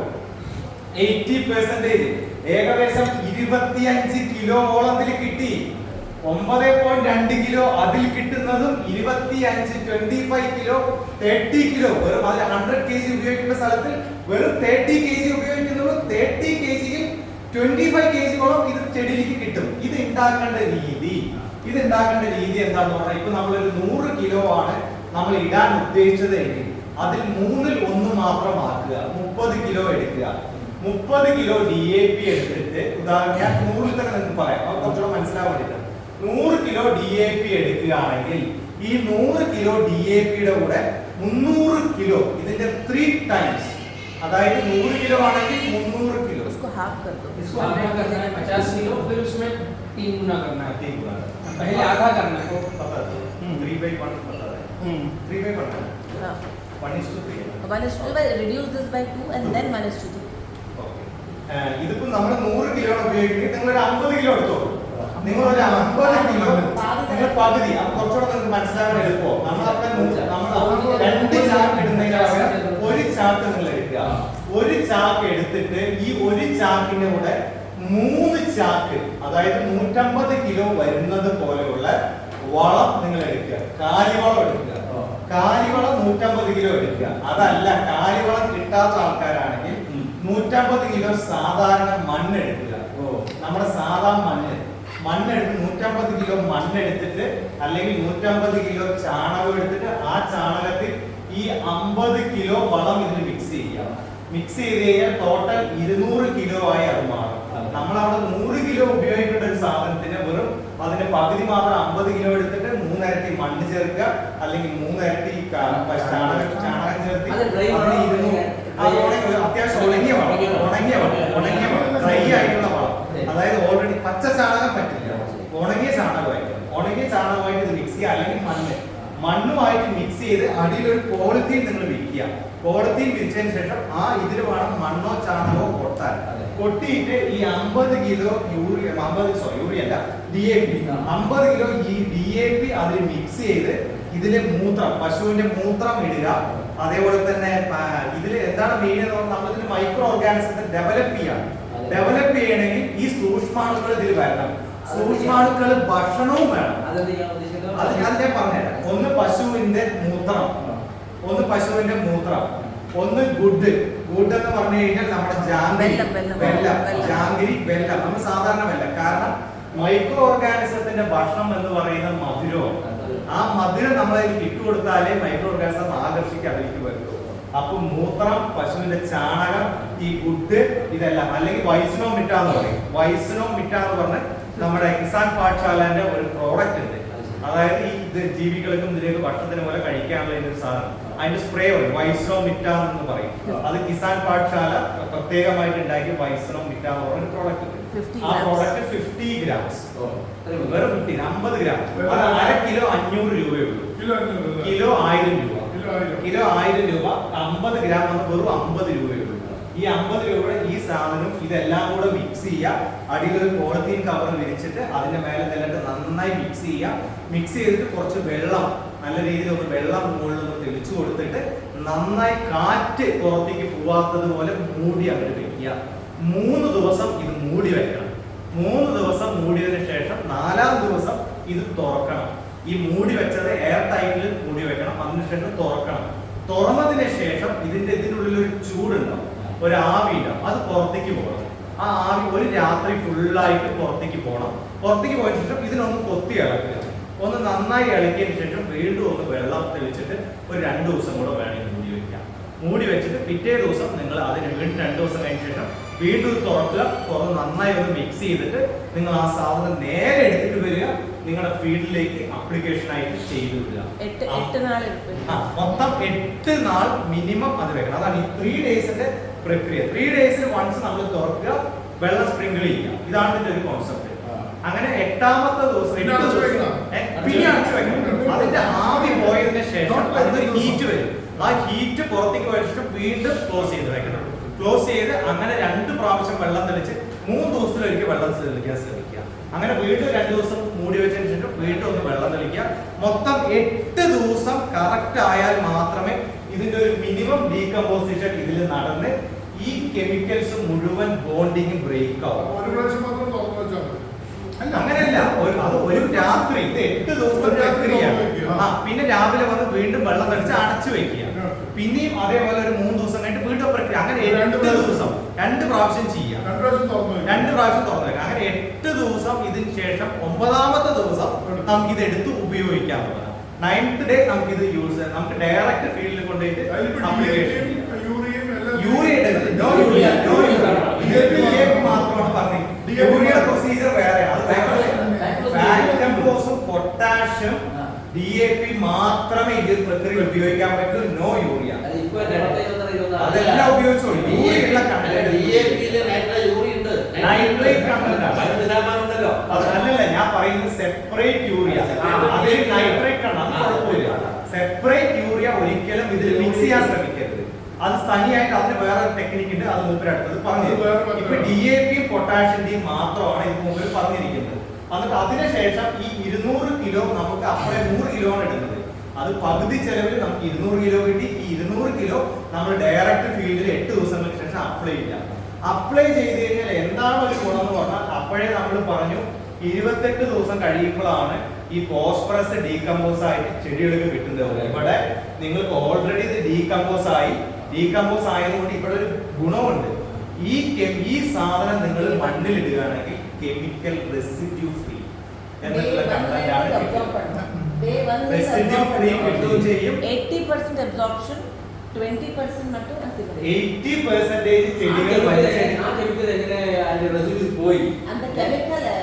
ഓൾറെഡി ജീവാണുക്കളില്ലേ, ജീവാണു, അതാണ് ജീവാണുവിനെ വെച്ചാണ് ഇവിടെ പ്രവർത്തിക്കുന്നത്. ജീവാണു வந்து அந்த கெமிக்கல் நியூட்ரலைஸ் பண்ணிருக்கு. நியூட்ரலைஸ் பண்ணி only P+ இருக்கு. எது வேணுமோ பிளான்ட்க்கு அது இருக்கு. absorb ആവും. P2O5 ആണ് ഫോസ്ഫറസിന്റെ കണ്ടന്റ്. അതെ. അതില് ഒരു പിയും 5 ഓയും കളയണം. അത് ഈ ബാക്ടീരിയ നമ്മുടെ ഫീൽഡിലല്ല ആ പ്രക്രിയ നടക്കുന്നത്. ഇല്ല. നമ്മൾ സെപ്പറേറ്റ് ആയിട്ട് വെച്ചിട്ട് ഇവിടെയാണ് ഡീകമ്പോസിഷൻ നമ്മൾ നടത്തുന്നത്. ഈ ഡീകമ്പോസിഷൻ ചെയ്യുമ്പോൾ ആ കെമിക്കൽ ബോണ്ടിങ് P2O5 എന്നുള്ള കെമിക്കൽ ബോണ്ടിങ് ബ്രേക്ക് ആയിട്ട് പി മാത്രമേ ഉള്ളൂ. ചെടിയിലേക്ക് എന്താണോ ആവശ്യം അത് മാത്രമേ ഇവിടെയുള്ളൂ. ഇത് കൊണ്ട് ഡയറക്റ്റ് നിങ്ങൾ ചെടിയിലേക്ക് ഇടുകയാണെങ്കിൽ ശരി, അങ്ങനെ ഒരു ഏക്കറിലേക്ക് എത്ര നമ്മൾ അപ്ലൈ ചെയ്യുന്നത്? ഒരു ഏക്കറിലേക്ക് നമ്മൾ ഇവിടെ എത്ര, അതാണ് നമ്മൾ പറഞ്ഞത്, അതിനാണ് NPK കണ്ടന്റ്. ആ. NPK കണ്ടന്റ് ഒരു ഏക്കറിലേക്ക് ഒരു ഹെക്ടറിലേക്ക് ആണെങ്കിൽ एक एकड़ में कितना चाहिए कुछ? अभी एक सिंपल सी बात समझो, ये मैं जो सूत्र बतला रहा हूँ ना, आप जो खेती जिस तरीके से कर रहे हो उसमें इसको एप्लीकेशन करो, आपका खर्चा आधा होगा, 50% रिड्यूस यूर पॉकेट। അതെ അതെ. अभी 1 एकड़ में कितना डालना ये कोई बतला नहीं पाएगा, क्योंकि हर एक के जेब का साइज बड़ा छोटा है। अभी एक फार्मर 1 एकड़ में 4 DAP डालता है, एक फार्मर 1 एकड़ में 1 ही DAP डालता है। जिस फार्मर के पास DAP नहीं है, पैसा नहीं है, वो किसी गाय का गोबर लेके आता है, फिर बोलता है मैं ऑर्गेनिक करूंगा। तो मैं नहीं बतला सकता कि आप कितना डालो, मैं ये बतला पाऊंगा कि आप जितना भी डाल रहे हो उसमें खर्चा करो आधा, इस सूत्र से उत्पादन करो ज्यादा, അതെ. और जो उगा रहे हो उसको सीना ठोक कर बोलो कि मेरे चावल में केमिकल नहीं है। समझ में आया? अभी ये सिंपल सा सूत्र था फर्टिगेशन करने का। अब कोई सी भी फार्मिंग में फर्टिगेशन करो, चावल, केला, मिर्च, टमाटर, भिंडी, गिलकी, तुरई, XYZ, कोई सी भी फार्मिंग करो, अगर ये सूत्र अप्लाई कर रहे हैं तो आपका खर्चा होगा आधा, उत्पादन होगा ज्यादा, क्योंकि फास्फोरस की अपटेक क्षमता जस्ट लाइक 4 से 5 टाइम बढ़ती है। आपका पॉकेट 100 किलो की बजाय 50 किलो लगता है। और हम डायरेक्ट ऑर्गेनिक फार्मिंग पर जाएंगे तो पहले औंधे मुंह के गिरेंगे, जो हमारा ग्राफ ऊपर था वो सीधा दम से नीचे आएगा, और यहाँ पर हमें 0.5% ऑर्गेनिक कार्बन की बजाय 5% ऑर्गेनिक कार्बन चाहिए, जब इसको आप बोलो कि मैं ऑर्गेनिक खेती कर रहा हूं, वरना बोलो मत। जंगलों में 5% कार्बन आता है, इसलिए वहां कोई पानी देने नहीं जाता, कोई फर्टिलाइजर देने नहीं जाता, कोई दवाई स्प्रे करने नहीं जाता, वहां कोई कल्टीवेशन नहीं करता, जंगल में अपने आप उगता है, अपने आप पकता है, वो 100% ऑर्गेनिक है। तो हमारे खेत में कब पकेगा? शुरुआत यहां से करनी पड़ेगी, फिर मिक्स क्रॉपिंग पर जाना पड़ेगा, सिंगल मोनोक्रॉपिंग पर नहीं होगा ऑर्गेनिक। सेकेंड स्टेप आएगी मिक्स क्रॉपिंग, थर्ड स्टेप आएगी कि क्या हमारा कार्बन परसेंट 5 पे पहुंच गया है, तब हम बोल पाएंगे ऑर्गेनिक। और ये कभी आज की तारीख में कोई भी फार्मर कैपेबल नहीं है करने के लिए, वरना उसके बच्चे भूखे मरेंगे। ये रियलिटी है, इसको मान कर चले। इसलिए हम पहली शुरुआत करें रेसिड्यू फ्री। हम जो भी पका रहे हैं उनमें हार्मफुल केमिकल फर्टिलाइजर न आए, यहां से पहली शुरुआत। इतना समझ में आया? हिंदी कुछ पहुंच रहा है? അല്ല അത് ഇവിടെ വെക്കാം. എന്താ പറഞ്ഞതെന്ന് പറഞ്ഞാൽ ഇപ്പൊ നമ്മൾ ഇതില് റെസിഡ്യൂ ഫ്രീ 2 രീതിയിലുള്ള ഫാമിംഗ് ആണ് നമ്മൾ പറഞ്ഞത്. ഒന്ന് ഓർഗാനിക് ഫാമിങ്ങും ഒന്ന് കെമിക്കൽ ഫാമിങ്ങും. ഈ കെമിക്കൽ ഫാമിങ്ങിനെ എങ്ങനെ റെസിഡ്യൂ ഫ്രീ ഫാമിംഗ് ആക്കാനുള്ള ടെക്നിക്സ് ആണ് ഈ ടെക്നിക്ക്. ഇത് നമുക്ക് കൺവീനിയന്റ് ആയിട്ടുള്ള ഒരു മെത്തേഡാണ്. നമുക്ക് ഇപ്പോഴത്തെ അവസ്ഥയിൽ നമുക്ക് ചെയ്യാൻ സാധിക്കുന്ന ഒരു മെത്തേഡ്. കാരണം നമ്മൾക്ക് ക്ഷമത, നമ്മൾ കൊടുക്കുന്ന വളത്തിന്റെ ക്ഷമതകളെ വർദ്ധിപ്പിക്കാനുള്ള ഒരു ടെക്നിക്കാണ് ഈ ടെക്നിക്ക്. ഈ രീതിയിൽ നിങ്ങൾ ചെയ്യാം. ഈ രീതിയിൽ ചെയ്യുന്നതിന്റെ മെയിൻ കാരണം എന്താന്ന് പറഞ്ഞാൽ ഇപ്പൊ നമ്മുടെ സോയിൽ പരിശോധിച്ചാൽ 0.5% മാത്രമേ കാർബൺ കണ്ടന്റ് ഉണ്ടാവുള്ളൂ. ഈ 0.5 നിന്ന് 5%ലേക്ക് എപ്പോൾ നിങ്ങളുടെ ഇത് റേസ് ആവുന്നോ, മണ്ണ് റേസ് ആവുന്നോ 5%, അപ്പോഴാണ് നിങ്ങളുടെ കറക്റ്റ് ഓർഗാനിക് ഫാമിംഗ് എന്നുള്ള മെത്തേഡ് പ്രായോഗികമാവുള്ളൂ. 0.5 നിങ്ങൾ ആക്കാൻ ഇപ്പോൾ ശ്രമിച്ചാൽ നിങ്ങൾക്ക് നട്ടത്തിലേക്ക് കൊണ്ടുപോയി വിടും. നിങ്ങളുടെ കുട്ടികൾ പട്ടിണി കിടക്കേണ്ട ഒരു സാഹചര്യത്തിലേക്ക് വരും. അതുകൊണ്ട് സ്റ്റാർട്ടിങ് ഓർഗാനിക് ഫാമിംഗ് എന്ന് പറഞ്ഞ നിങ്ങൾ കൺസെപ്റ്റിലേക്ക് പോകരുത്. ഇപ്പോൾ നിങ്ങൾ കാണുന്നത് ജംഗിൾ കാടുകളിലൊക്കെ നോക്കിക്കഴിഞ്ഞാൽ വെള്ളമോ വളമോ ഒന്നും കൊടുക്കാതെ നമ്മൾ അവിടുത്തെ മണ്ണെടുത്ത് പരിശോധിച്ചാൽ ഈ 5% അവിടെ കാണും. പക്ഷെ നമ്മുടെ മണ്ണിലെ DAP, പൊട്ടാഷ്, യൂറിൻ, വളവും എല്ലാം കൊണ്ടുപോയിട്ട് 0.5 മാത്രമാക്കി. ഇനി ഇതിനെ തിരിച്ച് 5ലേക്ക് കൊണ്ടുവരണമെങ്കിൽ ഒരുപാട് സമയം പിടിക്കും, ഒരുപാട് എഫേർട്ടും പിടിക്കും, ഒരുപാട് നഷ്ടവും നമ്മൾ സഹിക്കണം. അപ്പോൾ ഇതിപ്പോ നിങ്ങൾ തൽക്കാലം ഇതിപ്പോ ഓപ്റ്റ് ചെയ്യരുത്. നമ്മൾക്ക് വേണ്ടത് റെസിഡ്യൂ ഫ്രീ ആയിട്ടുള്ള ഒരു ഫാമിംഗ് ആണ് ഇപ്പോൾ ആദ്യം നിങ്ങൾ ചെയ്യേണ്ടത്. അതായത് ഓർഗാനിക് ഫാമിന്റെ മുന്നോടിയായിട്ട് നിങ്ങൾ എന്ത് ചെയ്യണം പറഞ്ഞാൽ ഫസ്റ്റ് റെസിഡ്യൂ ഫ്രീ ഫാമിംഗ് ടെക്നോളജിയിൽ ഉപയോഗിക്കണം. ഇപ്പൊ നമ്മൾ DAP, യൂറിയൊക്കെ ഉപയോഗിച്ചിട്ടാണ് കൃഷി ചെയ്യുന്നത്. അത് കുറയ്ക്കാനുള്ള ടെക്നിക്കാണ് ഈ ടെക്നിക്ക്. ഈ ടെക്നിക്ക് ഫോളോ ചെയ്ത് നിങ്ങൾ പോകും. ബാക്കി അദ്ദേഹം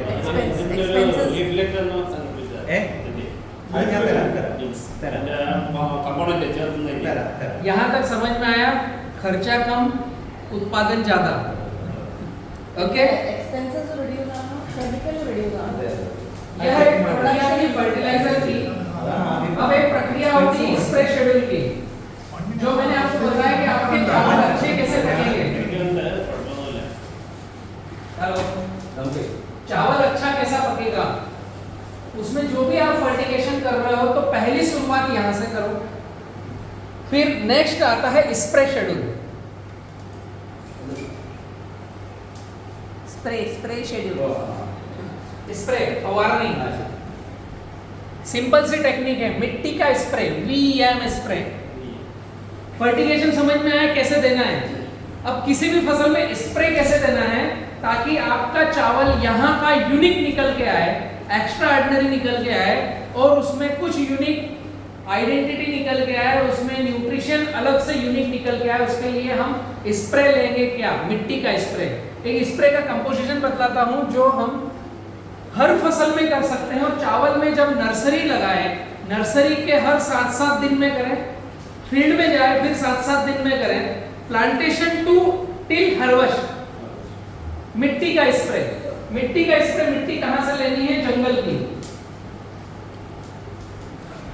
5 फीट गहरा गड्ढा करना है, मिनिमम 5 से 7 फीट का गहरा गड्ढा. ऊपर से नीचे तक की मिट्टी लेना है. यह 200 लीटर पानी का घोल है.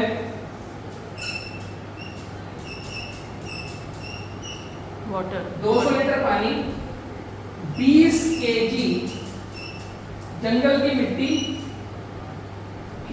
200 ग्राम VM वाइसेनोमेटा, 24 से 36 घंटे कम से कम आवर रखना है. इसको 2-3 बार हिलाना है, प्रतिदिन 2-3 बार हिलाना है. ये मिट्टी 2 बार कपड़े छान करना है. एक बार कपड़े से छानना है, फिर दूसरी बार कपड़े से छानना है. जो क्ले आएगा, क्ले के सहित हमें प्लांट पर स्प्रे करना है. चावल की जो नर्सरी है या पौध है या जो फील्ड में लगा दिया है उसके बाद भी अगर यह स्प्रे करते हैं तो दुनिया का कोई स्प्रे देने की आवश्यकता नहीं है. चावल में केवल मिट्टी का स्प्रे देना है.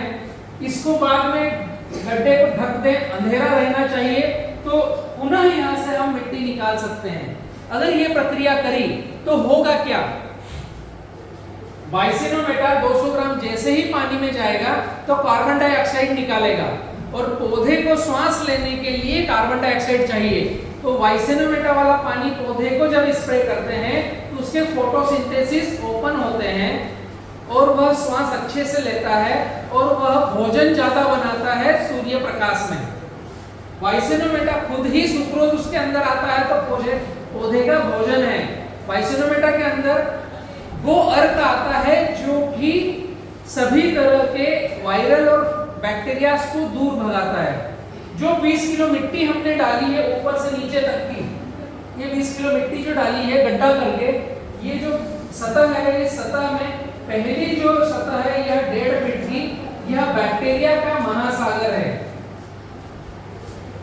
1.5 फीट ऊपर 1.5 फीट नीचे, टोटल 3 फीट की जो लेयर है बैक्टीरिया का महासागर है. तो यहाँ पर बैक्टीरिया बहुत ज्यादा है, यहाँ पर न्यूट्रिशन है, यहाँ पर भोजन है पौधे का. भोजन इन द सेंस कि जो भी जमीन में कीट पतंग केचुआ बैक्टीरिया व्हाइट ग्रब जो दौड़ रहे हैं वो कुछ खाते हैं कुछ निकालते हैं। तो ऊपर की लेयर से नीचे तक हर साल बारिश होती है, 1 मीटर तक वो लेयर बन जाती है, महासागर है भोजन का। जब ये मिट्टी पूरी लेकर के हम धोते हैं और 24 से 36 घंटे रखकर वाइसिनोमीटर देख करके रखते हैं तो यह 1000 गुना बनता है न्यूट्रिशन वैल्यू में। और यह जब पौधे के ऊपर स्प्रे में जाता है तो रस चूसक सकिंग पेस्ट भगाता है, तुड़तुड़ा महुआ जो खाते हैं उसको, पत्ती को खाते हैं उसको भगाता है, फंगल वायरस को दूर करता है और पौधे को एक्स्ट्रा न्यूट्रिशन देता है। अलग से कोई भोजन देने की आवश्यकता नहीं है, केवल इतना ही काफी है। आपका चावल 100% रेसिड्यू फ्री, केमिकल फ्री पकाना है तो हर 7 दिन में केवल वीएम स्प्रे, मिट्टी का स्प्रे करेंगे तो आपको कुछ डालने की आवश्यकता नहीं है। अगर किसी की जमीन का पीएच ज्यादा है, कार्बन % कम है और ऐसा लग रहा है कि थोड़ा सा फर्टिलाइजर देना है तो फिर भट्टी खाद बना करके हम फर्टिलाइजर देंगे तो वो चावल संपूर्ण केमिकल फ्री रहेगा और उसमें एक कंटेन आएगा जिससे जिनकी आंखों की रोशनी कम है उनको अच्छे से दिखना चालू होगा। जिनको रतौंधी है, रात में सूर्य अस्त के बाद दिखता नहीं है, उनको भी दिखना चालू होगा अगर वीएम स्प्रे वाला चावल उनको खिलाते हैं। इस कंपोजिशन का आप लैब टेस्ट करा करके अपनी इस ट्रस्ट के माध्यम से खुद की पैकेजिंग करके अगर बेचेंगे तो मिनिमम 3 गुना चावल का रेट मिलता है। मैं इसका रेट दिलाने में आपकी मदद करूंगा, बट शर्त है मिट्टी का स्प्रे ही करना है, कोई केमिकल ना हो और भट्टी खाद से ही बनाकर खाद देना है। അതായത് ഇനി ഇതിലെ ഏറ്റവും വലിയൊരു പോയിന്റാണ് മൂപ്പര് അടുത്തത് പറഞ്ഞത്. അതായത് നമ്മൾ സ്പ്രേയിങ്, നമ്മളിപ്പോ പുഴു, ഫംഗസ്, വൈറസ് ഈ വക രോഗങ്ങളൊക്കെ നമ്മുടെ നെൽച്ചെടിയെ ബാധിക്കാം. അപ്പൊ അതിനെ ഓടിക്കാനുള്ളതിന്റെ ഏറ്റവും വലിയ പിന്നിലാണ് കെമിക്കൽ ഇല്ലാതെ എങ്ങനെ സ്പ്രേ ചെയ്യാം. ഇത് കേട്ട് കഴിഞ്ഞാൽ പല ആൾക്കാരും മൂക്കത്ത് വിരൽ വെക്കുന്ന ഒരു സംഭവമാണ് ഈ സംഭവം. ഇത് ഞാൻ പറഞ്ഞുതരാം എങ്ങനെയാണ്. എന്താന്ന് പറഞ്ഞു കഴിഞ്ഞാൽ ഈ ഒരു കൺസെപ്റ്റ് എന്ന് പറഞ്ഞു കഴിഞ്ഞാൽ അതായത് നമ്മൾ ഇതുവരെ കൃഷി ചെയ്യാത്തൊരു സ്ഥലം, അതായത് നമ്മുടെ വീട്ടിന്റെ പരിസരമോ കാര്യമോ നമുക്ക് സാധാരണ DAP യൂറിയ ഒക്കെ നമ്മൾ കൃഷിഭൂമിയിൽ ഇടുന്നുണ്ട്. അത് ഇടാത്തൊരു സ്ഥലം, അതായത് ഇപ്പൊ നല്ലൊരു വൃക്ഷങ്ങളൊക്കെ നിൽക്കുന്നുണ്ടാവും. ആ വൃക്ഷങ്ങളിൽ ഇപ്പൊ ആ സ്ഥലത്ത് കൃഷിയോ കാര്യമോ ഒന്നും ചെയ്തിട്ടില്ല എന്ന പോലെ സ്ഥലങ്ങളിൽ പോയിട്ട് നല്ലൊരു സ്ഥലത്ത് നിന്ന് 5 അടി ആഴം കുഴിയെടുക്കുക. നമ്മുടെ സാധാരണ മണ്ണിൽ തന്നെ ഇതുവരെ DAP യൂറിയ ഒന്നും ഇടാത്തൊരു സ്ഥലത്തിൽ പോയിട്ട് 5 അടി കുഴിയെടുക്കാം. മോളിന്ന് ഇതുപോലെ നമ്മുടെ ഈ മോളത്തെ ലെയറിന് താഴത്തെ ലെയർ വരെ 5 അടി കുഴിയെടുക്കുക. 5 അടി എന്ന് പറഞ്ഞാൽ ഒരു JCBയുടെ കൈ മാന്തിയാൽ ഏകദേശം 2.5 അടി നിങ്ങൾക്ക് ആഴം കിട്ടും. അപ്പൊ JCBയുടെ 2 ബക്കറ്റ് ആഴം പറയുമ്പോൾ ഏകദേശം 5 അടി ഡെപ്തിലേക്ക് കിട്ടും. അപ്പൊ അങ്ങനെ 5 അടി ഡെപ്തിലേക്ക് നിങ്ങൾ ഒരു കുഴി കുഴിച്ചു കഴിഞ്ഞിട്ട് ശേഷം ഈ കുഴിയിൽ എന്താണ് ഒരു പ്രത്യേകത, ഇതിലാണ് ഒരു മാജിക് ഉള്ളത്. ഇതെന്താ സംഭവം എന്ന് പറഞ്ഞു കഴിഞ്ഞാൽ ഇതിന്റെ ഈ കുഴിയിലെ അതായത് നമ്മുടെ ഈ പ്രകൃതിയിൽ മൈക്രോബിയൽ കണ്ടീഷൻ അവസ്ഥ നിലനിൽക്കുന്നതെന്ന് പറഞ്ഞാൽ 3 അടി ഹൈറ്റിലാണ്. ഈ 3 അടിയിലാണ് ഈ സൂക്ഷ്മജീവികളും മറ്റു കാര്യങ്ങളും എല്ലാം താമസിക്കുന്നതും ട്രാൻസ്പ്ലാന്റ് ആവുന്നതും പറക്കുന്നതും എല്ലാം പകരുന്നതും എല്ലാം ഈ 3 അടിയിലാണ്. ആ 3 അടി എവിടെയാണെന്ന് പറഞ്ഞാൽ മണ്ണിന്റെ 1.5 അടി മുകളിലും മണ്ണിന് 1.5 അടി താഴെയുമാണ് ബാക്ടീരിയ, ഫംഗസ്, മറ്റു രോഗങ്ങൾ എല്ലാം ഈ ഒരു അറ്റ്മോസ്ഫിയർ കണ്ടീഷനിലാണ് ഉണ്ടാവുക. ഈ ഹൈറ്റിലും ഈ ഹൈറ്റിലും അതെ, അതാണ് അവിടെ വായുണ്ട്. വായുവിലാണ് മൈക്രോബിയൽ കണ്ടീഷൻ ഉള്ളത്. എയറിൽ അവിടുത്തെ എയർ സർഫേസിലാണ് ഉള്ളത്. അതേപോലെ തന്നെ ഇതിന്റെ സോയിൽ സർഫേസിലുമാണ് 1.5 അടി, ആ സോയിലിന്റെ അടിയിലുമാണ് ഈ മൈക്രോബിയൽ കണ്ടീഷൻ പ്രകൃതിയുടെ ഉണ്ടാവുന്നത്. ഈ 3 അടി. അപ്പൊ നമ്മൾ എന്ത് ചെയ്യുന്നു പറഞ്ഞാൽ ഈ മോളിന്ന് 5 അടി താഴേക്ക് കുഴിക്കുന്നു. 5 അടി കുഴിച്ചിട്ട് ഇതിന്റെ ആദ്യത്തെ ഈ 3 അടി നമ്മൾ 5 അടി കുഴിക്കുന്നുണ്ടല്ലോ, ഈ 3 അടിയിൽ എന്ത് സംഭവിക്കും പറഞ്ഞാൽ ഈ 3 അടിയിലുള്ള മണ്ണിലാണ് നമുക്ക് ഫലവത്തായ ന്യൂട്രീഷൻ കിടക്കുന്നത്. അതായത് നമുക്ക് ഇതുവരെ NPK എല്ലാം നമ്മളെ കൊടുക്കുന്നതിന് പകരം ആ NPK അതുപോലെ തന്നെ മെഗ്നീഷ്യം, സിങ്ക്, സൾഫർ പല ധാതു മിശ്രിതങ്ങളും ഈ ലെയറിലാണ്, ഈ ഫസ്റ്റത്തെ 3 അടി ലെയറിലാണ് കിടക്കുക. അപ്പൊ നമ്മൾ എടുക്കുമ്പോൾ ഈ 1.5 അടി ലെയറിൽ ഈ മൈക്രോബിയൽ ആയിട്ടുള്ള ഈ ജന്തു തന്നെ ഉണ്ടാവും. അതായത് ഏതാണ് ഈ ഇൻസെക്ട്, ഫംഗസ്, ഈ സാധനങ്ങളൊക്കെ ഈ 1.5 അടി മണ്ണിൽ കിടക്കുന്നുണ്ടാവും. ആ മണ്ണിൽ ഇൻസെക്ട്, ഫംഗസ് ഇതും കിടക്കുന്നുണ്ടാവും. അതേപോലെ തന്നെ അതിന്റെ ഈ 1.5 അടി പിന്നെയും 1.5 അടി താഴെ പോയി കഴിഞ്ഞാൽ 1.5 അടി വരെ ന്യൂട്രീഷണൽ വാല്യൂ ഉണ്ടാവും. അങ്ങനെ 3 അടിയിൽ ഈ 2 പാറ്റേൺസും ഉണ്ടാവും. ഈ 3 അടിക്ക് ശേഷം 5 അടി വരെയുള്ളതിൽ ഈ എർത്ത് വേമിന്റെ അവശിഷ്ടമുണ്ട്, കേച്ചുവാക്ക അവശിഷ്ടം. അത് ഈ 3 അടിക്ക് താഴെയാണുള്ളത്. അവിടെ ഈ എർത്ത് വേം എന്ത് ചെയ്യുന്ന പറയും, 3 അടിക്ക് താഴെ മുതലാണ് എർത്ത് വേം സ്റ്റാർട്ട് ചെയ്ത് ജീവിക്കാൻ സ്റ്റാർട്ട് ചെയ്യുന്നത്. അപ്പൊ അത് ഈ മണ്ണ് മുഴുവൻ തിന്നിട്ട് നിങ്ങൾ നോക്കിയാൽ അറിയാം. 3 അടിക്ക് ശേഷം കുഴി എടുത്തിട്ട് നിങ്ങൾ ആ കുഴി നോക്കി കഴിഞ്ഞാൽ കുഴിയിൽ ഓരോ പോസ് ഉണ്ടാവും, ഓട്ടകൾ ഉണ്ടാവും. അതെന്താന്ന് പറഞ്ഞാൽ ഞാനിവിടെ വന്നും പോയി കൊണ്ടിരിക്കുന്നതിന്റെ ഒരു സൈനാണ്. അതേപോലെ അവിടെ നോക്കി കഴിഞ്ഞാൽ കറുത്ത നിറത്തിൽ ഒരു പൊടി പോലെ ഉണ്ടാവും. അത് ഞാനിവിടെ നിന്നുള്ള അവശിഷ്ടമാണ്. അപ്പൊ ഈ 3 അടിക്ക് ശേഷമുള്ള താഴെയുള്ള ഞാനുകളുടെ അവശിഷ്ടങ്ങളും ഈ ബാക്കിൽ നിന്നതിന്റെ ബാക്കിയുള്ള ഘടകങ്ങളും എടുത്ത് നമ്മൾ സ്പ്രേയിൽ അടിച്ചു കഴിഞ്ഞാൽ, നമ്മുടെ ചെടിയിൽ അടിച്ചു കഴിഞ്ഞാൽ, ചെടിയിലെ ഇല ഉറിഞ്ചി കുടിക്കുന്ന പുഴു, അതായത് ക്ലോറോഫില് കുടിക്കുന്ന പുഴു, അതായത് നമ്മളെ പച്ചത്തം ഇലയിൽ കാണുന്ന പച്ചയെ മാത്രം ഉറിഞ്ചി കുടിച്ച് അത് ചാര നിറത്തിലാവും. അതായത് ചാരത്തിന്റെ തവിട്ട് നിറം ആക്കി വിടും ആ ഇല മുഴുവൻ. അതിന് ഫുൾ ക്ലോറോഫിലും അത് ഉറിഞ്ചിടുന്നത്. അതാണ് സക്കിംഗ്, ക്ലോറോഫിൽ സക്കിംഗ് പെസ്റ്റ് എന്ന് പറയുന്നത്. പിന്നെ ചൂയിങ് പെസ്റ്റ്. ചൂയിങ് പെസ്റ്റ് എന്ന് പറഞ്ഞാൽ ഇലയെ ഓട്ടയിട്ട് തിന്നുന്നത്. ഈ 2 തരം പെസ്റ്റുകൾ, ഫംഗസ്, വൈറസ്, ബാക്ടീരിയ, ഇവ എല്ലാത്തിലേക്കും നൽകുന്ന അത്യപൂർവമായിട്ടുള്ള ഒരു സാധനം, ഒരു സ്പ്രേ നമ്മുടെ കയ്യിൽ തന്നെ ഉണ്ട്. എല്ലാവരുടെ കയ്യിലും. ഇതിന് 10 പൈസ ചെലവുണ്ടോ? ഇല്ല. അപ്പൊ എന്ത് ചെയ്യണം പറഞ്ഞാൽ ഈ 5 അടി കുഴിയെടുക്കുക. കുഴിയെടുത്തതിന് ശേഷം മുതൽ ഈ ഫസ്റ്റ് മുകളിൽ മുതൽ അടി വരെയും സൈഡിൽ നിന്ന് ഇങ്ങനെ മണ്ണ് ചെത്തിയെടുക്കുക. മുകളിൽ നിന്ന് താഴെ മുതൽ ഈ ബാക്ടീരിയ വരണം, ഈ ന്യൂട്രീഷൻ വരണം, ഈ കേച്ചുവയുടെ വേസ്റ്റും വരണം. ഇത് ഫുള്ളും വരണം. ഈ മുകളിൽ നിന്ന് 5 അടി താഴെ വരെ വരണം. ഫുള്ള് സൈഡിൽ നിന്ന് ഇങ്ങനെ ചെത്തി എടുത്തിട്ട് 20 കിലോ ഇതിൽ നിന്ന് എടുക്കുക. Minimum 20 kg. 20 kg ഇതിൽ നിന്ന് എടുത്തതിന് ശേഷം 200 ലിറ്റർ വെള്ളത്തിൽ ഇത് നിറയ്ക്കുക. ഒരു 200 ലിറ്റർ വെള്ളം നിറച്ച് വെച്ചിട്ട് ആ 200 ലിറ്റർ വെള്ളത്തിൽ ഈ 20 kg മണ്ണ് ഇതിനുള്ളിലേക്ക് നിങ്ങൾ നിറയ്ക്കുക. ഇട്ടതിന് ശേഷം ഒരു 200 ഗ്രാം വൈസ്നോമെറ്റ special BK product, special product 200 gram അതും ഇതിൽ മിക്സ് ചെയ്യുക. 20 kg മണ്ണ്, 200 ലിറ്റർ വെള്ളം, 200 ഗ്രാം വൈസ്നോമെറ്റ, 3ഉം കൂടെ മിക്സ് ചെയ്ത് നല്ലൊരു ഇളക്കലിളക്കുക. ഇളക്കിയിട്ട് 24 മണിക്കൂർ മുതൽ 36 മണിക്കൂർ വരെ അതിനെ വെക്കുക. വെച്ചിട്ട് നന്നായി ഇളക്കുക. ഇതിന്റെ മുകളില് ചാക്ക്, നമ്മുടെ ചണച്ചാക്ക്, അതായത് ഇത് ഇടയ്ക്കിടയ്ക്ക് അടി കൊടുക്കുമ്പോൾ ഇതിലൊരു ആവി പുറത്തേക്ക് വരും. ആവി എന്ന് പറഞ്ഞാൽ ഇതിൽ നിന്ന് ഈ കാർബൺ ഡൈ ഓക്സൈഡ് റിലീസ് ആവും. ഈ വൈസ്നോമെറ്റ ഇട്ടത് ഇതിൽ അടങ്ങി ഈ വെള്ളത്തിലെ വെള്ളം H2O2 ആണ് വെള്ളം. ഇതിലുള്ള കാർബൺ ഡൈ ഓക്സൈഡ് ഫുള്ള് ഈ വെള്ളത്തിലുള്ള അടങ്ങിയിട്ട് carbon dioxide full release ആവാനുള്ള ആ ഒരു പുക, അതിനെയാണ് ചണച്ചാക്ക് മുകളിൽ ഇടാൻ പറയുന്നത്. ചണച്ചാക്ക് ഇടുമ്പോൾ കാർബൺ ഡൈ ഓക്സൈഡ് ഗ്യാസ് എല്ലാം ഈ മണ്ണിൽ നിന്ന് പുറത്തു പോകും. ഇത് നന്നായി ഒന്ന് ഇളക്കുക. ഓരോ 6 മണിക്കൂർ കൂടുമ്പോൾ പരമാവധി പറ്റുന്ന സമയങ്ങളൊക്കെ ഒന്ന്, കാരണം ഇളക്കാതെ വിട്ട് കഴിഞ്ഞാൽ ഇത് അടിയിൽ പോയിട്ട് സെഡിമെന്റ് ചെയ്തിട്ടിരിക്കും. അപ്പൊ ഇടയ്ക്കിടയ്ക്ക് ഒന്ന് ഇളക്കി കഴിഞ്ഞാൽ ഫുള്ള് ഒന്ന് മിക്സിങ് ആവും. 24 to 36 മണിക്കൂർ വരെ നിങ്ങൾ വെക്കുക. വെച്ചതിന് ശേഷം നിങ്ങൾ ഇത് എന്താണോ അടിക്കാൻ ഉദ്ദേശിക്കുന്നത് ആ ദിവസം ഒന്ന് ജസ്റ്റ് ഒന്ന് ഇളക്കുക. ഒന്നുകൂടെ ഫുള്ളായിട്ട് ഒന്ന് ഇളക്കിയിട്ട് ഇത് അരിച്ചെടുക്കുക. ഒരു തുണി വെച്ചിട്ട് കുറ്റിപ്പമ്പിൽ ഒരു തുണി വെക്കുക. തുണി വെച്ചിട്ട് ഇത് അതിൽ വെച്ചിട്ട് അരിച്ചൊഴിക്കുക. ഒന്ന് ഇളക്കിയതിന് ശേഷമാണ് വീണ്ടും എടുക്കുമ്പോൾ ഇളക്കണം.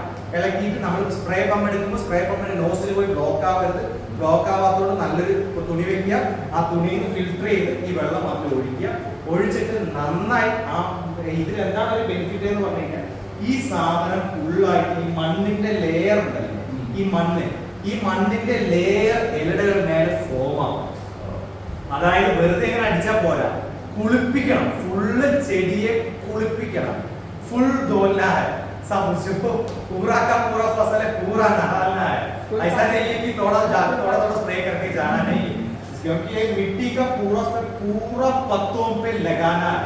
अगर हम दिखाई देगा तो पूरा लगाना, उसमें दिखाना है जो मिट्टी നമുക്ക് അതിൽ കാണണം. ആ മണ്ണ് ഇതെന്തുകൊണ്ടാണ് പിന്നെ ഒരു പ്രശ്നം വരും. മഴക്കാലത്ത് റെയിനി സീസൺ में इसमें एक दिक्कत आएगा. अगर ज्यादा बारिश पूरा നമുക്ക് ഫുൾ ആയിട്ട് മഴ അടിച്ചു കഴിഞ്ഞാൽ ഇത് വാഷ് ഔട്ട് ആയി പോകും ലീഫ്. അങ്ങനെ വാഷ് ഔട്ട് ആയി പോകുമ്പോൾ റിപ്പീറ്റ് ചെയ്തായിരിക്കുക. മഴ വിട്ടതും റിപ്പീറ്റ്, മഴ വിട്ടിട്ട് അടുത്ത വെയിലടിക്കുമ്പോഴാണ് പുഴു പൂച്ചി ജാണി എല്ലാം വരിക. അപ്പൊ അത് വിട്ട് കഴിഞ്ഞാൽ ഇതിൽ അടിച്ചു കഴിഞ്ഞാൽ അത് ക്ലിയർ ആവും. ബാക്കി അദ്ദേഹം പറയും. समझ में आया यहाँ तक? फर्टिगेशन स्प्रे शेड्यूल दोनों का कॉम्बिनेशन लेके चलेंगे तो अवशेष मुक्त खेती कर पाएंगे, केमिकल फ्री खेती कर पाएंगे। तो पहला चरण हम यहाँ से बढ़ते हैं।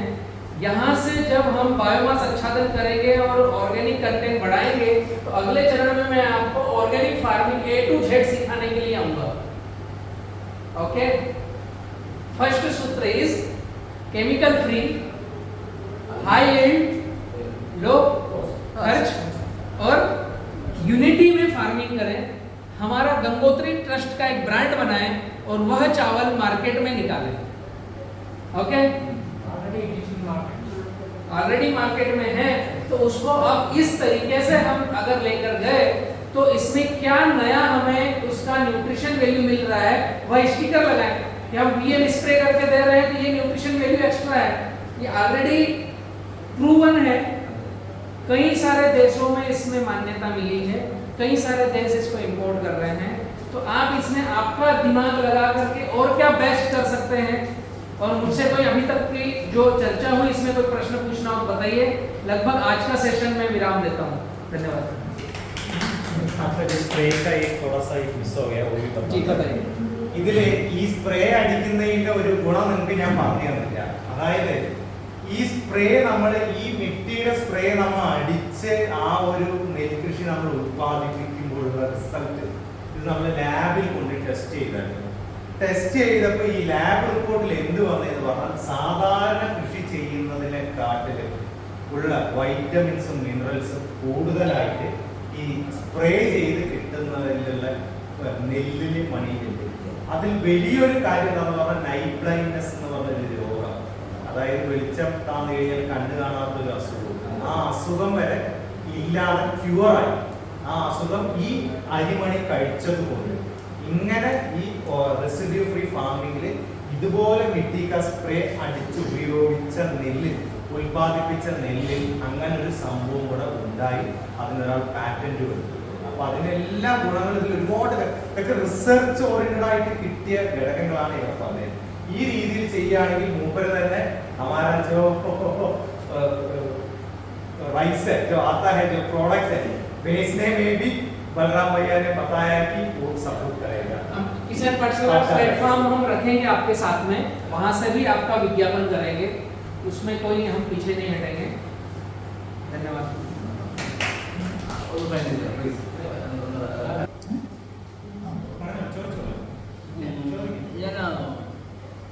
ഇത് കാണാനായിട്ട് ഞങ്ങൾക്ക് പറ്റുമോ? അപ്പോൾ ഗംഗോത്രി ട്രസ്റ്റ് ഞങ്ങളൊരു ഗ്രൂപ്പുണ്ട് ഇവിടെ, ഫാമേഴ്സിൻ്റെ ഗ്രൂപ്പുണ്ട്. ഞാൻ പന്നശ്ശേരിയിൽ നിന്ന് വരുന്ന ഒരു കർഷകനാണ്. അപ്പോൾ എനിക്ക് ഒരു ഫാമേഴ്സ് ക്ലബ്ബുണ്ട്. അപ്പോൾ അവിടെ ഇത് അവതരിപ്പിക്കാൻ കുറച്ച് വർഷങ്ങളായിട്ട് PKVY പരമ്പരാഗത കൃഷി വികാസ യോജന കേന്ദ്ര ഗവൺമെൻറ് പ്രോഗ്രാമുണ്ട്. പിന്നെ BPKP ഭാരതീയ പ്രകൃതി കൃഷി പദ്ധതി എന്നൊക്കെ പറഞ്ഞിട്ട് ഇങ്ങനെ കോഴ്സ് വന്നുകൊണ്ടിരിക്കുകയാണ്. അപ്പം അത് ഞങ്ങൾ ചെയ്തുകൊണ്ടിരിക്കുന്നത്. പക്ഷേ അവരാരും നെല്ല് സംഭരിക്കുന്നുമില്ല. ഗവൺമെൻറ് നിങ്ങൾ ചെയ്യാൻ മാത്രം പറയുള്ളൂ, പക്ഷേ ഇത് എവിടെ കൊണ്ട് വിൽക്കുന്നുള്ള കാര്യം അവർ പറയുന്നില്ല. നമ്മൾ ഓർഗാനിക് ഫാമിംഗ് ചെയ്താൽ നല്ലൊരു പ്രീമിയം പ്രൈസ് കിട്ടിയാലല്ലേ നമുക്ക് പിടിച്ചേക്കാൻ പറ്റുള്ളൂ. അപ്പോൾ അതുകൊണ്ട് നമ്മുടെ സാർ പറഞ്ഞതുപോലെ ഒക്കെ ചെറിയ ഹോൾഡിംഗ് ആയതുകൊണ്ട് ഇന്നും ആർക്കും താല്പര്യമില്ല. ഞാൻ കുറച്ച് വർഷമായിട്ട് ചെയ്യുകയാണ്, ചെറിയ ബ്രാൻഡിൽ സാധനമൊക്കെ വിറ്റുകൊണ്ടിരിക്കുന്നുണ്ട്. എന്തൊരു സ്കോപ്പ് ആണെങ്കിലും പക്ഷെ അത് പോരാ. അപ്പോൾ ഞങ്ങൾക്കത് കണ്ട് പഠിക്കുക തന്നെ വേണം. ഒന്ന് വന്നു കഴിഞ്ഞാൽ MBയിലേക്ക് വന്നാൽ ഞങ്ങൾക്ക് കാണാതെ വല്ല വേദിയുണ്ടോ, അങ്ങനെ പറ്റുമോ എന്നതാണ്.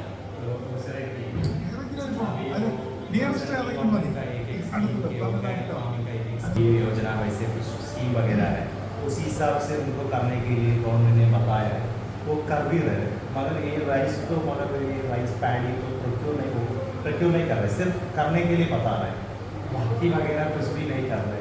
गवर्नमेंट की बात हम कैसे जवाब दे पाएंगे? वो तो उन्होंने प्रक्रिया बनाई है, वो प्रक्रिया आपको दे रहे हैं। बट हमें अगर हमारी प्रोडक्ट को हाईलाइट करना है तो हमें वायरल होना पड़ेगा, हमें पब्लिक को बताना पड़ेगा कि हम अलग क्यों हैं, हम यूनिक क्यों हैं, हम कैसा चावल दे रहे हैं, ये हमें बताना पड़ेगा।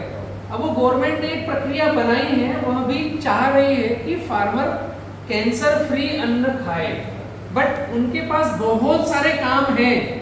मैं चाहता हूं कि गवर्नमेंट को कम से कम जो समझदार व्यक्ति हैं उन्होंने गवर्नमेंट को फ्री कर देना चाहिए कि मेरी तरफ से तुम फ्री हो, मेरे पर ध्यान मत दो क्योंकि उनके काम ही उनसे समझते नहीं है। और हम फिर एक और काम दे दें कि मेरे चावल को तुम बेचो, तो उनके पास इतना समय नहीं है। और आस भी मत करो उन पर, हम ही हमारे चावल को कैसे न्यूट्रिशन वैल्यू बढ़ाएं और हम विज्ञापन करके कंपनियों के माफिक हम कैसे हमारे प्रोडक्ट को 4 गुना पैसे में बेचें, ये हमें ही तय करना है आई थिंक। तो मैं आपके साथ में हूँ इस आइडियोलॉजी को लेकर के। मैं गवर्नमेंट क्या कर रही है, क्या करेगी, उसको मेरी तरफ से मैं फ्री करना चाहता हूँ। അതായത് ഗവൺമെന്റ് എന്ത് ചെയ്യുന്നു ഏത് ചെയ്യുന്നു എന്നുള്ളത് മൂപ്പരെ സംബന്ധിച്ച് നമ്മൾ ആരും ശ്രദ്ധിക്കേണ്ട കാര്യമില്ല എന്ന് പറയും. അവർ നിങ്ങളെ കൊണ്ട് ഫാം ചെയ്യാൻ പറഞ്ഞു, നിങ്ങൾക്ക് ചെയ്യുകയാണെങ്കിൽ പറ്റുകയാണെങ്കിൽ നിങ്ങൾ ചെയ്യുക. എടുത്തില്ല എന്ന് പറഞ്ഞാൽ അവരെ വീണ്ടും പോയി ബുദ്ധിമുട്ടിക്കേണ്ട കാര്യമില്ല. ഗവൺമെന്റിന് 100,000 ജോലികളുണ്ട്. നമ്മുടെ സാധനം വീണ്ടും എടുത്തിട്ട് പോയിട്ട് ഇത് വിൽക്കാനുള്ള ഒരു പ്രക്രിയ ചിലപ്പോൾ അവർ ചെയ്യണമെന്നില്ല. അപ്പൊ മൂപ്പര് പറഞ്ഞ അതിന്റെ ഒരു വേദി നമ്മളിൽ നിന്ന് തുടങ്ങി നമ്മളിൽ നിന്ന് തന്നെ ഉത്ഭവിക്കണം, സ്റ്റാർട്ട് ചെയ്യണം. അതിന് കിസാൻ പാഠശാലയുടെ ഭാഗത്ത് നിന്ന് എന്തൊക്കെ ഹെൽപ്പ് ചെയ്യാൻ പറ്റുമോ അപ്പൊ അത് നമ്മുടെ സൈഡിൽ നിന്ന് നമ്മുടെ കൂടെ നമുക്കൊന്ന് സൗകര്യം ചെയ്തു തന്നാൽ അപ്പൊ അതിന്റെ ഒരു രത്നചുരുക്കം കിട്ടുക. ഈ ഇരിക്കുന്ന 10 പേരിലെ ആരെങ്കിലും 4 പേരെങ്കിലും ചെയ്താൽ അതിൻ്റെതായിട്ടുള്ള ഗുണം.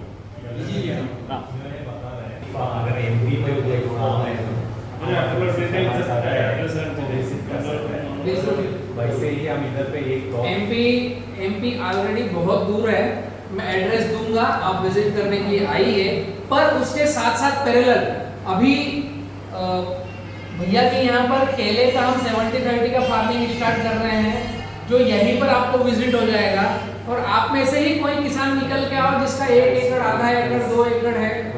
राइस में, चावल में भी ऑलरेडी हम यहीं पास के गांव में हम प्रैक्टिकल स्टार्ट किए हैं। और आप में से कोई आएंगे तो उनको हम 100% गाइड करेंगे। तो अपने ही खेत में, अपने ही घर गांव में छोटा सा पॉकेट एक स्टार्ट करो, उसमें कुछ फायदा मिलता है तो यहीं के किसानों को वहीं विजिट करा लेंगे। इतना दूर जाने की बजाय वहां मैं बुलाऊंगा, आपको एड्रेस दूंगा, मैं आपका स्वागत है। बट यहाँ श्रीकांत के साथ में हम आगे बढ़ रहे हैं। आप में से भी जो व्यक्ति आएंगे उनके साथ में हम आगे बढ़ेंगे। അതായത് മൂപ്പര് പറഞ്ഞത് നിങ്ങളിതിപ്പോ MP ഒരു സംഭവം സെറ്റപ്പ് ചെയ്യാനൊന്നും പോകണ്ട. മൂപ്പരുടെ 70-30 കോൺസെപ്റ്റില് എന്റെ കൃഷിയിൽ ഞാൻ ചെയ്യുന്നുണ്ട്, സ്റ്റാർട്ട് ചെയ്തിട്ടുണ്ട്. അപ്പൊ നിങ്ങൾ അവിടെയും കൂടി ഒന്നും പോകേണ്ട കാര്യമില്ല. ഫസ്റ്റ് എന്റെ പനങ്ങാട്ടിൽ മൂപ്പരുടെ അടുത്താണ്, എന്റെ വീടിന്റെ അടുത്താണ് മൂപ്പര്. അപ്പൊ പനങ്ങാട്ടിൽ ഞാൻ സ്റ്റാർട്ട് ചെയ്തിട്ടുണ്ട്. ഫസ്റ്റ് ഇപ്പൊ ഞാൻ കുറച്ച് 1-1.5 ഏക്കർ കൃഷി വാഴയൊക്കെ ഞാൻ വെച്ചിട്ടുണ്ട്. അത് നമ്മുടെ കേരള സ്റ്റൈലിലേക്കാണ് വെച്ചത്. അതൊക്കെ ഞാനിപ്പോ ഉപേക്ഷിച്ചു. ഫുള്ളായിട്ട് 70-30 കിസാൻ പാഠശാലയുടെ ബേസിൽ ഞാൻ 70-30 ബനാന പ്ലാന്റേഷൻ ചെയ്യുന്നുണ്ട്. കൺസെപ്റ്റ് ഇത്രയേ ഉള്ളൂ, ഒരു കൊല്ലത്തിൽ 2 പ്രാവശ്യം വിളവെടുക്കുക എന്നുള്ളതാണ് അതിന്റെ കോൺസെപ്റ്റ്.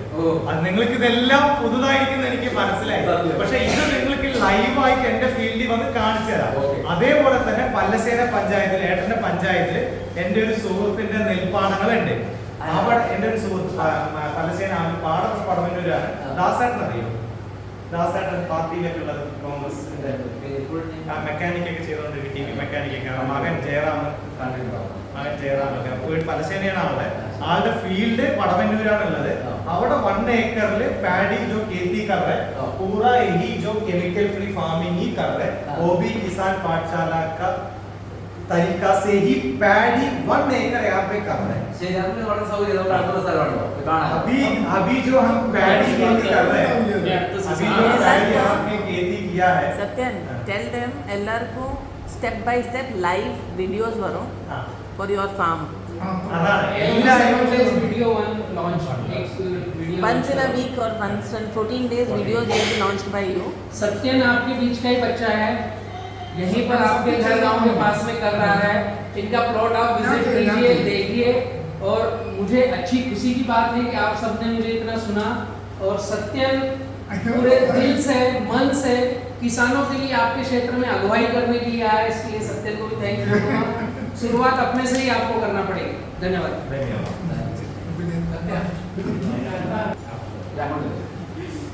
ക്ലാസ് എടുത്ത് എല്ലാം പറഞ്ഞു തന്ന ബൽറാം സർ, അഞ്ജലി മാഡം, പിന്നെ നമുക്ക് ട്രാൻസ്ലേറ്റ് ചെയ്ത് തന്ന സത്യൻ സാർ, അതുപോലെ ഇവിടെ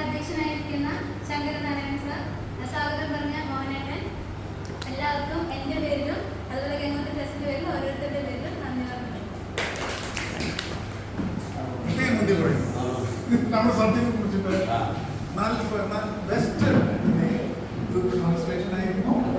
വളരെ നല്ല പ്രസക്തിയെ ഇതിനു വേണ്ടി ഞങ്ങളുടെ പ്രശ്നങ്ങളുടെ എല്ലാം അവിടെ